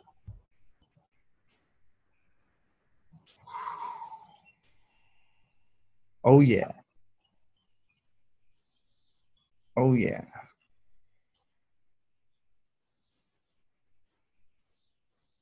Carol, if you get any brighter, I'm really afraid of your room exploding. Okay, so Rosemary, I'm going to allow you to be my reminder. Dev helped me a little bit. I'm going to guess, I've probably been in front of the computer about 12 hours a day, probably for the last week or so, which is not my normal choice, not something I'm going to keep up. We had a couple of days of travel in the middle of it. So I'm breathing every minute, but quote, I haven't taken a breath, if you know what I mean. I haven't had any pauses. So I have no fucking idea where we ended up on the last session. Dev reminded me a little bit, but I'm going to let you be my reminder because I know you got great notes somewhere, somehow, even if they're in your head. We did, my perfect parent said to me, so we sent them out. We put them into one. We sent them 10 million years in the future. They came back. Then we did the same thing with our perfect lover. Shoom, shoom, came back. Then we did the same thing with our perfect self. And we came back, we all had something to say. Then we condensed that down into one list, right? And then we condensed that down into a paragraph, yes? Did we? Okay, good. We did it. We got that far. Wonderful, wonderful. Now, the next thing was to make an audio and a video. Did we step into either one of those? No. Awesome. Okay, good news. Okay, Diane has, so she's ahead of you. Diane, you can stick your tongue out at everybody. I did it. Okay, but she was here. So, okay, so here I got to tell you guys now in a nutshell, we're over 2 hours and I have about 372 hours of stuff to do before I go to bed today. If you guys want to, you could make yourself a note right now and just like make yourself a note and say, when I go back to the replay the first time, he started on that next phase at roughly 2 hours and 5 minutes in. That might help, okay, if you want to. Make yourself a little note. Or one of you could do it and then put it in the group chat, whatever. So here's what you're going to do next. I will still communicate with you guys in the chat. I'll probably still be in my body, for the next few hours, maybe days, who knows. And I will support a little bit since we 2 hours, like, wow, okay. I'm not going to spend an hour on this next phase. I'm going to really condense it. What you're going to do, and you can collaborate together if you use iPhone or if you use Android, you find an app that lets you do multi-track recording. And you guys did that? Okay, good. Now that do that. Okay, perfect. That was the last step, wasn't it? Yeah. That was the last step. Okay, good. Thank you. Yeah, perfect. Okay. So here's what you're going to do. You're going to record into your phone or your computer. I want us to find a way to do this on phone and Android so we can duplicate it and share it with other people, okay? But you're going to make your a voice recording of you reading that love note paragraph to yourself. And you're going to do it the way you would read it to the ultimate lover. So you might want to light a candle. Or whatever. Okay. So you're going to write out, you're going to take your paragraph, you're going to get yourself in the mood, so to speak. Get yourself into the deepest state of love and joy and peace. You might revisit the perfect love partner and their words. You might revisit the perfect parent and their words. You might revisit your perfect self. Keep breathing, Renita. And really feel that. Read that and feel it and get yourself in that state of just, oh my God, wow, who knew this much love was even in the universe? Take yourself into the highest state that you can get into in that moment. There will always be more. and read it to yourself in that energy. And I'm talking about, listen, I ain't talking about faking. I'm talking about passionate. I love you so much. Oh my God, you perfect being, from that energy. Okay? Breathe, Renita. From that energy. Record that audio. Then you can listen to it. Maybe if there's like a click at the beginning or the end, just trim that off so you have a nice, clean audio file. Go into a quiet room and do it. You could go into nature. If there's a place you really like where there's birds singing or whatever, you can do that as well. Now, that's your basic audio. And at the very least, you can just listen to that anytime you want. I'm going to recommend that you take your written piece and put it on a durable piece of paper, or if you want to, go get it laminated. Okay? Keep it with you at all times. Anytime you ever pull it out and read it to yourself. And bring that feeling back. Bring that feeling back. Make your audio recording at the very least. I mean, this is like kindergarten. You got to do at least this. Make an audio of yourself reading it one time, minimum. However, here's the ultimate. Make that recording, put it into a multi-track recording program. This will not be rocket science. And if any one of you masters this, figure it out. Hey, make a how-to video and put it in the freaking Freedom7. Seriously, okay? Then take that audio and make a longer recording and give yourself the most beautiful music that you love. Instrumental music with no words. The most beautiful piece of music that it just sings to your heart. And put that music down, and let's say that's a 3-minute song. Set it to loop. Now, you can either set it to loop. That's a technical thing you can do. Or you can actually virtually loop it. In other words, you copy it and paste it. And now it's 6 minutes long. Copy and paste that. Now it's 12 minutes long. Make yourself an hour-long recording with that beautiful piece of instrumental music that just touches your heart so much. Then put your voice recording in on a second track. And then give yourself at least 30 seconds of music first. And then lay your audio in.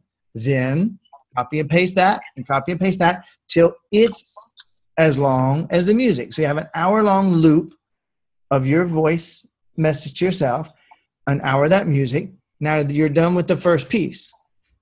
Extra credit. Go online and look for binaural beat recordings. Binaural beat recordings. BINAURAL, binaural beat recordings. If one of you really wants to be awesome, take these notes, clean them up a little bit, and make a post in the group. How even awesomer would that be? Now, you find an alpha recording and find a delta recording. Now, go back into your recording and take out the music, or you've already saved that. You already have that one done. Take that out and put in the alpha recording. And no matter, most of those are either a half an hour or an hour long anyway. Now you have an hour-long alpha recording on one track with your voice on the other track. Do the exact same, and then save that as a recording. Then make a final one with delta brain waves behind your voice audio. On that one, you might want to lower the volume of your voice a little bit. Let the delta be nice and loud. Lower the. It's easy with a multi-track recorder. You'll just click on help and it'll walk you through. And again, you guys can help each other with this. Now, here's the end result of this. You have a little short, maybe 1 minute recording that's just convenient to play anytime you want. Then you have an hour-long recording of your favorite song with an hour of you. Then you have an hour-long recording at alpha with an hour of you. Then you have an hour-long recording of delta with you. Save it in iTunes or music player on Android, whatever you have. Laptop, phone's better. Tablet's cool too. You're going to listen to the delta one when you're going to sleep. And ideally with some really high quality headphones, but guess what? Half-ass earbuds are better than nothing. Okay? Go to sleep at night listening as long as you can. And then when you kind of just push them off and go to and roll to sleep without it, but you give yourself that hour. I have spent years. If you ever wonder, how did Brian get so awesome, or how did Brian get so weird? Whichever you have ever wondered, a big part of it is years of listening to self-programming while I was sleeping. Years of it. Years of it. Okay? This shit works. You're going to drill that self-love statement into every orifice of your body. Every pore, every cell, every atom.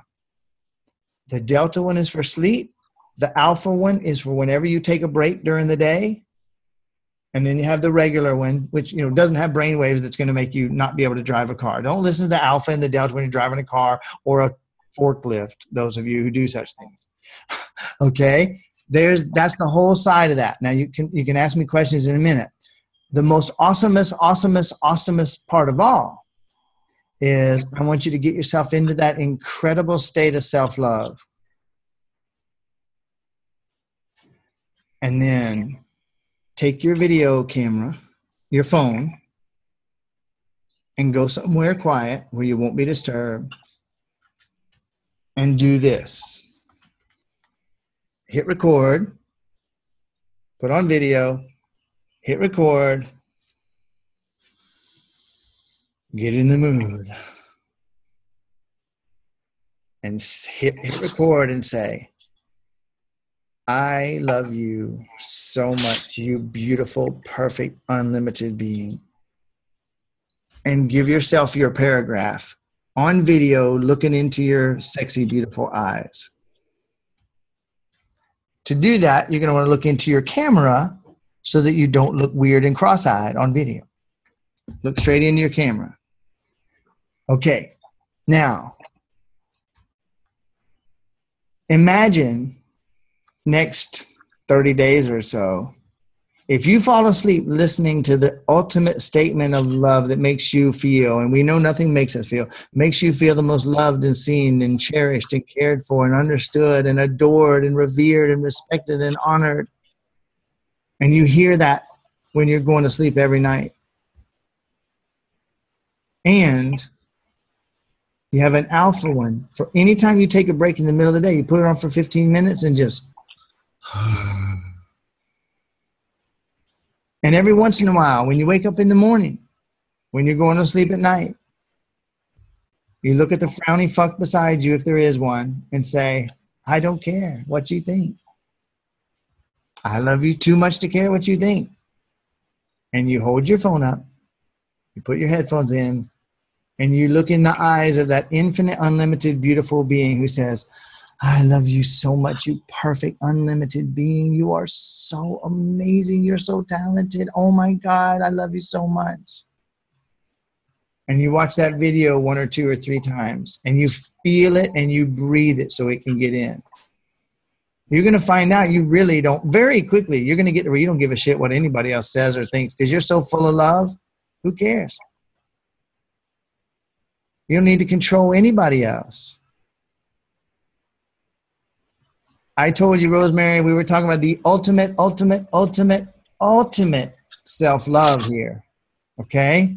You just sent your perfect parent into the future, purified everything out of them that wasn't love and joy and peace and bliss and honor and kindness.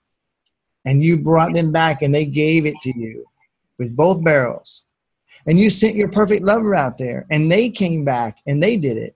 And you sent yourself out there and you came back and did it.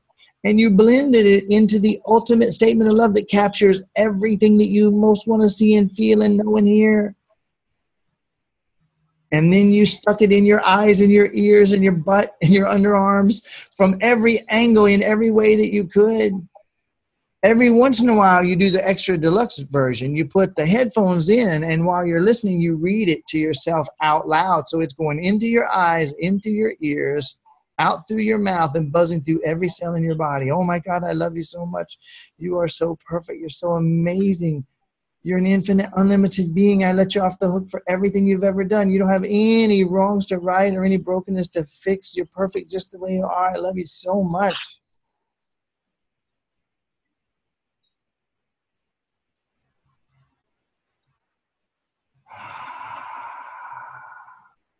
You think it might make a difference? What do you think, Diane?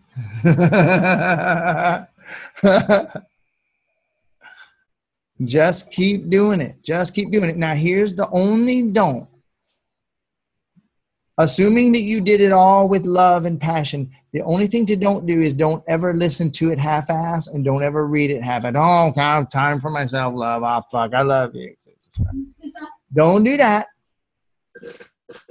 It's still probably better than standing in front of the mirror going, Jesus, you look old and fat. Fuck, what's wrong with you? And it's probably better than that.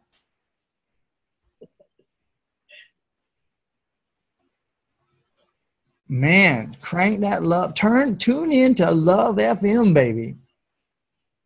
And just leave the station there. And if it finds its way back to, oh, fuck, you're old and fat and ugly and stupid, just turn the knob again. Oh, you sexy thing. I love you so much.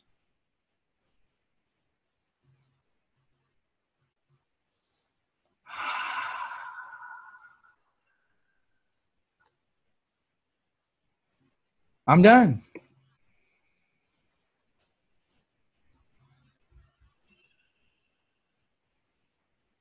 And you got it. You do got it. What you gonna do with it? Anyone have anything they feel compelled, inspired to say?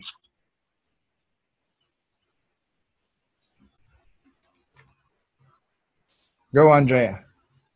I had a very intense week, very miraculous week. I've had a lot of little miracles happening since the course started. And the other day, I was sleeping and I was thinking in my sleeps that it was very profound at the time. I was sleeping, but I was thinking and experiencing that my head was being worked on. And at some point, the computer screen in my head went blank. It went dark, and I thought, oh my God, Jesus, now what? Oh my God, what's happening now? Next thing you know, it flicked back on again. And I had one of the most profound experiences I've ever had in my life. When I noticed that it flicked back on again and that all was well, and it felt like I had new software installed in my hardware, and the hardware, that was a hardware reset. The thing was a hardware reset. I was given new software. I just fell to my knees in my dream, and I cried out of gratefulness and thankfulness and joyfulness. And I feel that I was waiting for this moment. I have been waiting for that particular moment my whole life. It was unbelievably amazing. So. Woo! I love it. So here we are. Thank you, love. Wow. There's some major shifts in you, Andrea. It's like really obvious. It's not as for me, it's not as visibly obvious. It's energetically, like feeling obvious. And very intense. Even the way you're communicating has gone to this level of clarity and directness. Thank you. Anyone else? Mary Lou, talk at us. Hey, I just want to say thank you. This has been a fantastic program. It's been really, really awesome.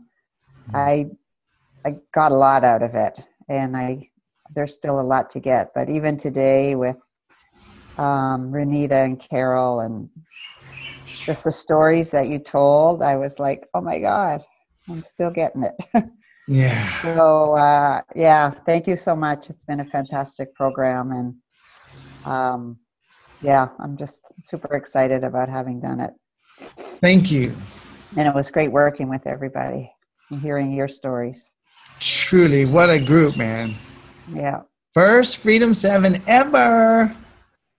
Awesome. Thank you, honey. Anybody else?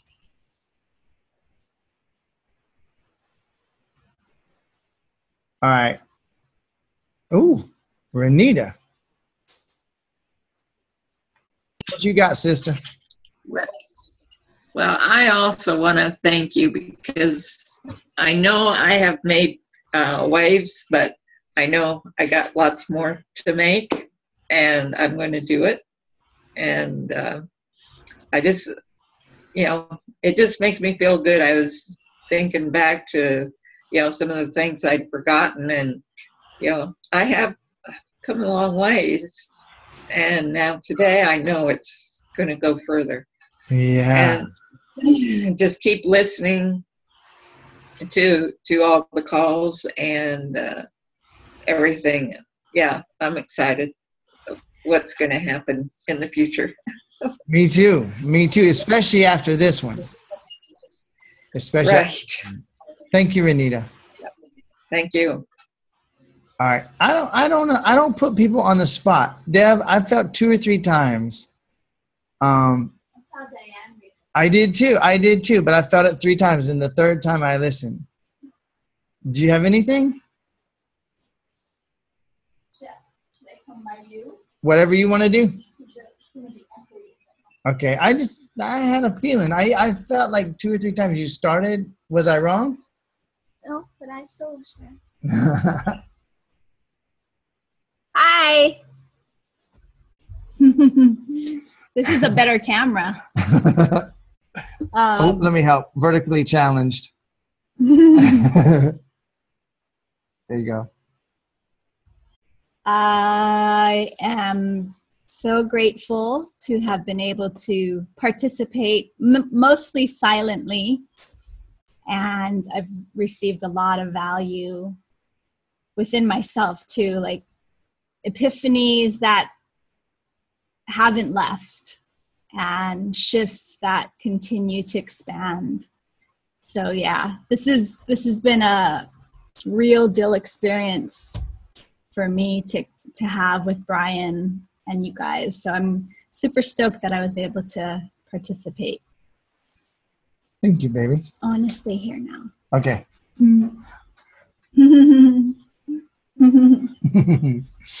I think we probably should just turn the camera off. Good job, babe. Thank you. All right. Let me see if I can get my mouse. There we go. I saw that hand, Diane. What you got? Well, just before Jeff came on, you may have seen my head turning. This has never happened in our yard. Maybe I can post a picture, but this little baby rabbit just popped right across and slumped itself there, and then went on over to my husband's orchids that he has. And they're looking at me inside of through the window now. But at that moment, just before it appeared, you sound like me. You sound like me now. Just before it appeared, I had the thought of, I'm looking forward to continuing this and allowing it to expand. And because it's an infinite expansion. And before it might have scared me, not now. It's just my joy, which is what I was looking for when I came to you too. Part of the whole package that showed up when I was there. Just the joy of continued expansion. And, it just, now I want to cry. Good, please do. It's so beautiful.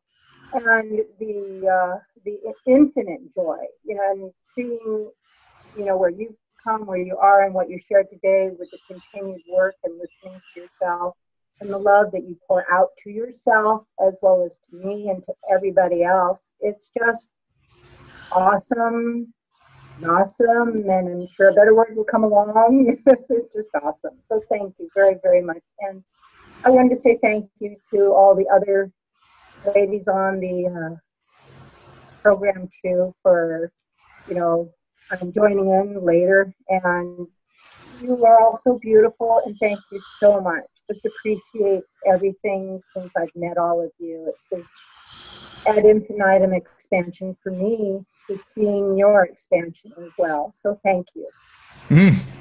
Amen. Yowza.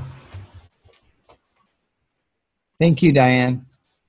Oh, here goes the troublemaker. What you got, Carol?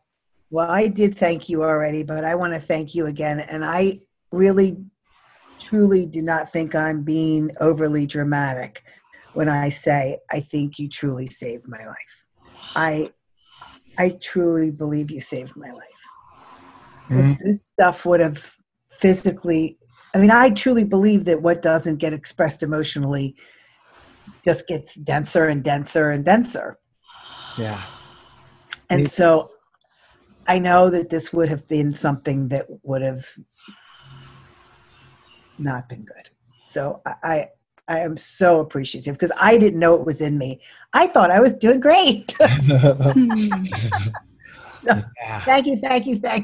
And thank everyone. I thank everyone for being part of this. It was really a blessing. Thank you, Carol. I agree.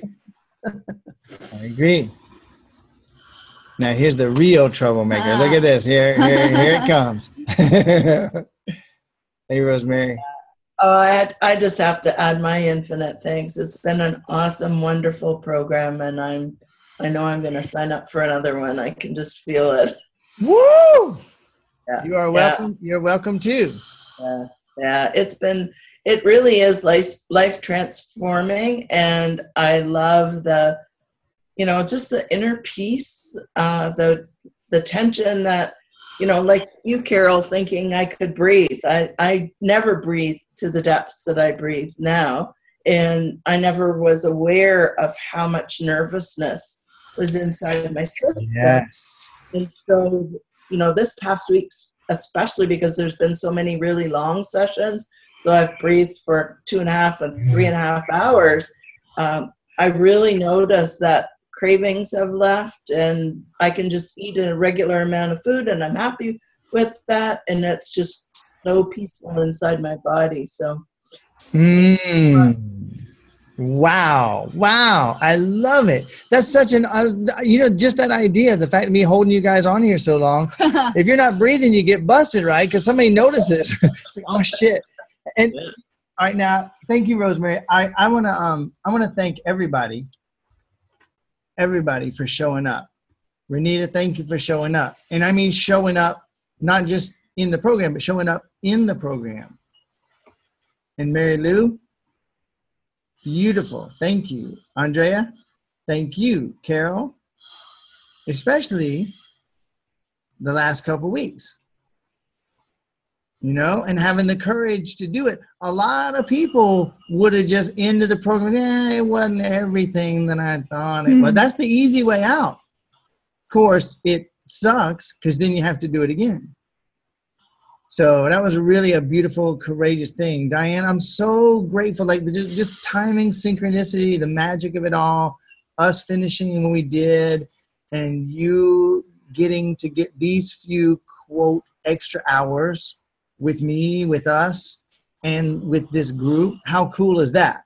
Like, there's no way for this not to add depth and expansion and width and thickness and awesomeness on top of the magic that you got being here. I celebrate that so much, and I'm encouraged seeing that glow, not just the light on your face, but the glow coming out of you, and that fucking 20-year younger smile than the somewhat artificial practiced smile that I met at the airport a couple of weeks ago. What an amazing, beautiful thing to see. It just inspires me to keep doing what I'm doing and step it up. Andrea, getting to work with you again. How awesome is that? And like, wow, like there's no ceiling on this, Like people doing multiple programs with me is the opposite.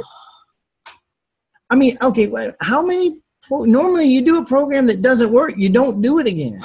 It's only a program that actually works that you even want to do it again. Is it rather than we didn't get, no, it's fuck, we got to hear now what's going to happen in the next session. Can you imagine? And what's going to happen for anybody who doesn't decide to do it again? What's going to happen when you go back and watch session 1 as the new being that you are?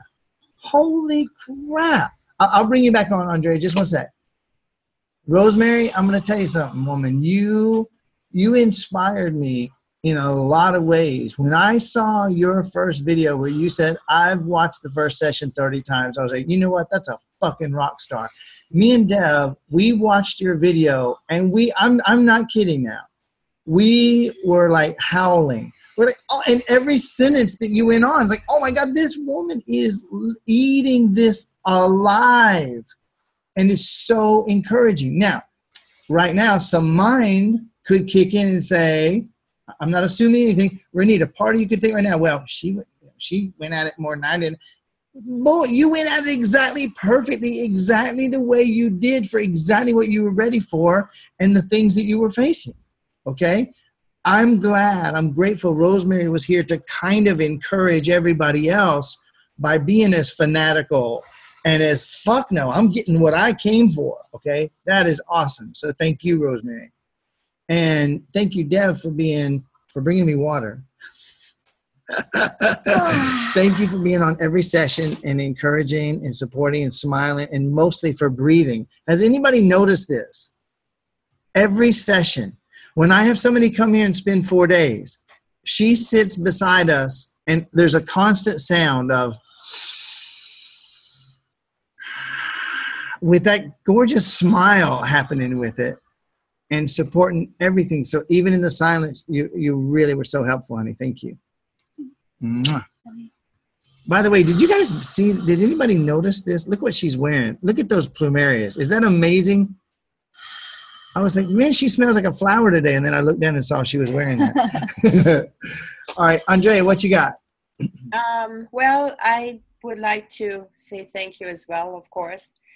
And thank you in person, personally, for all you do and all that you are. I've gone through 2 other programs with Brian. And like I said, when I first met him in California in person, I knew this was for me already then. I wanted to just expand my awareness and really be able to live the life that I have come here to live. And I don't even want to go into, the other 2 programs and why I wasn't fully present with them. I've seen Brian go through his own stuff, and I'm amazed at that as well. This time I knew it would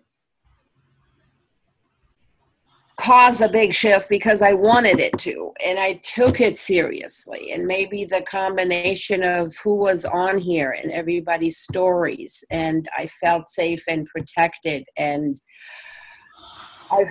the first time I got the breathing, I'm getting the breathing, but this is the first time. I didn't get it the other times. I do something with level 5 every day. I rewatch the webinars, and Brian's story is not changing. It was the same 6 years ago. He's saying the same stuff 6 years ago that he's saying today.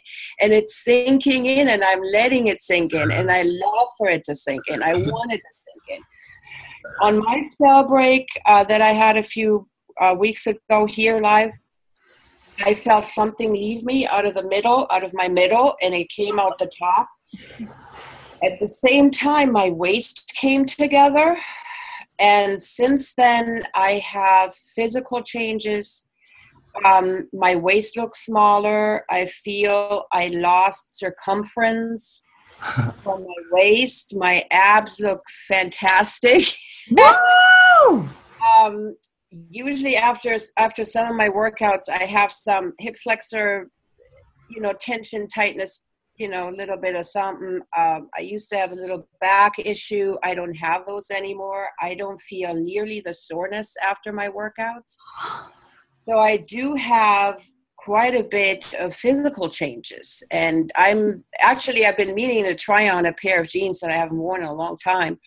and I will the next few days. But I think I had some significant physical changes out of nowhere.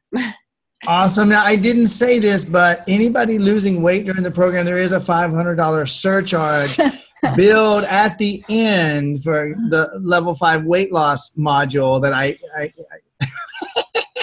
and I will be back for the next one. So that's the last thing I wanted to mention, that I love being online on these webinars, and I've missed it dearly since the last one. So Awesome. I'm so excited to come back here and have this connection going on. And I will definitely be on the next one. That's already clear to me. So Awesome. Thank you. I love you all. High five, baby. Hi, everyone. High five on that one. High five, Infinite everyone. love to all of you. You all are awesome. You all are beautiful. I see the changes in you all, how nice you look, how good you look. Not that you looked bad before, but I see the, like a light bulb went off on everybody's face. It's the Truly, truth. Thank truly. you. Everybody lost weight, whether it was emotional or Somewhere we physical. all Yeah. lost weight. Thank you, Andre. I love you, girl. Bye. Bye. Aloha. So everybody, I love you. We're all the same. We're just the same one. We're all just one, dealing with our shit from our angle on this weird kaleidoscope game that we're playing. There's only one infinite light projecting out of eternity into time and space, and it's we, and it's me, and it's I am. And we're all dealing with exactly the same thing. It's all one. It's just one. Just a slightly different turn in a slightly different shade with a different texture and a different flavor and a different smell and a different color. Still the same. That which is most personal is most universal. That which is most personal is most universal. So whatever change we do in one is changing in all. And not that the world needs any fixing. We have changed the world massively by what we're doing. And we all live in a different world. And it's a matter now of how deeply you will breathe. Those of you that feel compelled to join the next one, my only sales pitch is reach out to me quick. The minute I announce it, this thing's going to fill up. Other than that, feel it. If you don't, you ain't missing. You're doing exactly what's right and perfect for you. You just want to go back and watch those sessions over and over and over. Anybody joining the next program, guess what I'm going to tell them to do? Go back and watch these sessions over and over and over and breathe deeper every time you do it. And the very last thing that I feel to share, when you do this breathing, layer 1 into the nose, out through the mouth. Layer number 2, you guys probably say this with me by now. Same duration in as out. Number 3, a little bit more in than normal, a little more out than normal. Number 4, smooth out all those wrinkles and speed bumps and pauses. Get rid of all that shit. Number 5, fucking smile, man. I even don't care if it's awkward. Do it. The one that I believe we could all emphasize a little bit more is number 3. I've said this a couple of times. I'm saying it one last time. That number 3, breathe in a little bit more. Deepen. Now, it's easy to throw off level 4 of breathing because you just, well, I'm breathing in more. Now you have a little pause or a little gap or a little bit more. No, just keep it smooth. So it's a circle. You come right back around again, and you're still breathing in through your nose and out through your mouth. You're still keeping the same duration. You're still keeping everything smooth, sine curve. You're just breathing in a little bit more than usual, and you're breathing out a little bit more than usual, and you're elevating yourself. You're expanding yourself with your breath. Your waves of energy are expanding bigger every time. And the, quote, bigger stuff can come out. We've used the poop analogy more than once, okay?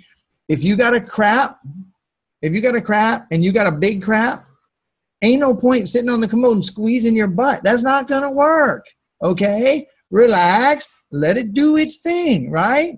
Right? Let it do its thing. We're all humans. Anybody ever changed a diaper, you realize shit's just part of the game, right?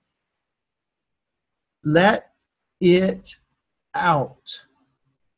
Do not be as full of shit tomorrow as you were today, no matter what happens. And same way with the breathing, literally. You open up bigger, you relax more, you breathe a little bit bigger, the bigger emotional stuff will come out. And you'll be like, oh shit, I don't know if yes, you're ready for it. Just do it. All right. Carol? Oops, what you got? Do we get a discount if we come to Hawaii? You know what? That's an interesting question. Let me tell you something. I might have to delete. No, I don't have to delete this off. You don't have to. You could. I didn't mean to put you on the spot. You can answer it. It's okay. I'm going to answer it. Listen to this. Listen to this. I am getting ready to take my fees for the $12,000 one-on-ones. I'm going to take it from $12,000 to $30,000. When I share my house for 4 days or more with somebody, and they've got me day and night, okay? And they've got us day and night, okay? It is a huge thing. And what they get, there's no way to put a price on. There is just no way to put a price on what you can get from 4 days of this, okay? I want to move away from the 4-day one-on-ones. So I'm going to price it to where only someone that's like out of their fucking mind will do it, okay? And what I mean by out of their mind is like, you spend 30 grand, you're going to get what you came for, right? And you spend 12 grand, you're going to get what you came for, right, Diane? It's like she was like, I've already done everything else. I know how to smile and have everything be okay when it's not. I'm fucking here to do this time. So by pricing it there, I'll have less people wanting to do it. When I'll be a little more inclined, okay, I'll fucking do it. I'm really phasing those out. However, right now, I keep getting down to the last one. I will probably take 1 or maybe 2 more one-on-ones. Okay? If any of you guys want to do this, I have no idea about your financial situation, but it actually doesn't matter, because if you decide you really, really, really want to do it, the money's going to fall out of the sky anyway. If you guys want to do it, I will credit the money that you paid for this program. So if you got in as a Conscious Creation member and you paid $2 grand, I'm going to credit that. You can do it for 10. If you were not a Conscious Creation member and you paid $3 grand for this program, I'll credit that. Okay. And one last thing. What? I said, sign me up. Okay. All right. We can communicate with that. Now listen to this though. I got one last thing. If two or more of you, I would go with somebody. Okay. If 2 or more of you want to do it, it's $8,000 a person for 2 or more people. Okay. So there's a little bit more incentive. And it's just, the thing is, sometimes people say, well, can I bring my husband or my wife? It's like, fuck no. Unless they ask me if they can come, fuck no. Because we're not going to have one person here that's completely, totally committed and one that's like, oh, fuck, well, I'm not going to do that. I ain't going to have nobody here that's not absolutely ready to completely change everything. Well, I saw your hand, Andrea. What's that? I'm in with Carol. I'm in with Yes. All right, let me ask you this. That's crazy awesome. Remember, I only fly first class. Awesome. Say what, Diane? You got first class only. First class only. I made that commitment before I set the airline up, and I'll tell you, it's fully worth it. It's worth every penny you pay for, more than, and don't ever fly any other way. Yep. Yes. Absolutely.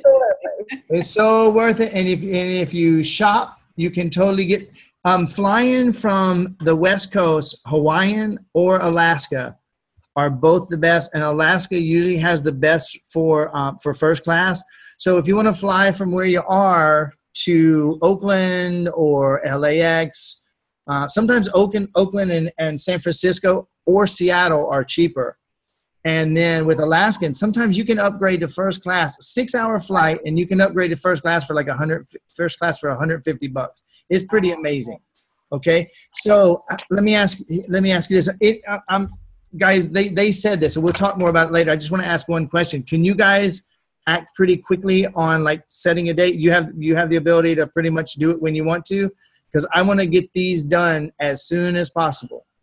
No, I'm going to Germany from July 6th through the 20th. Okay.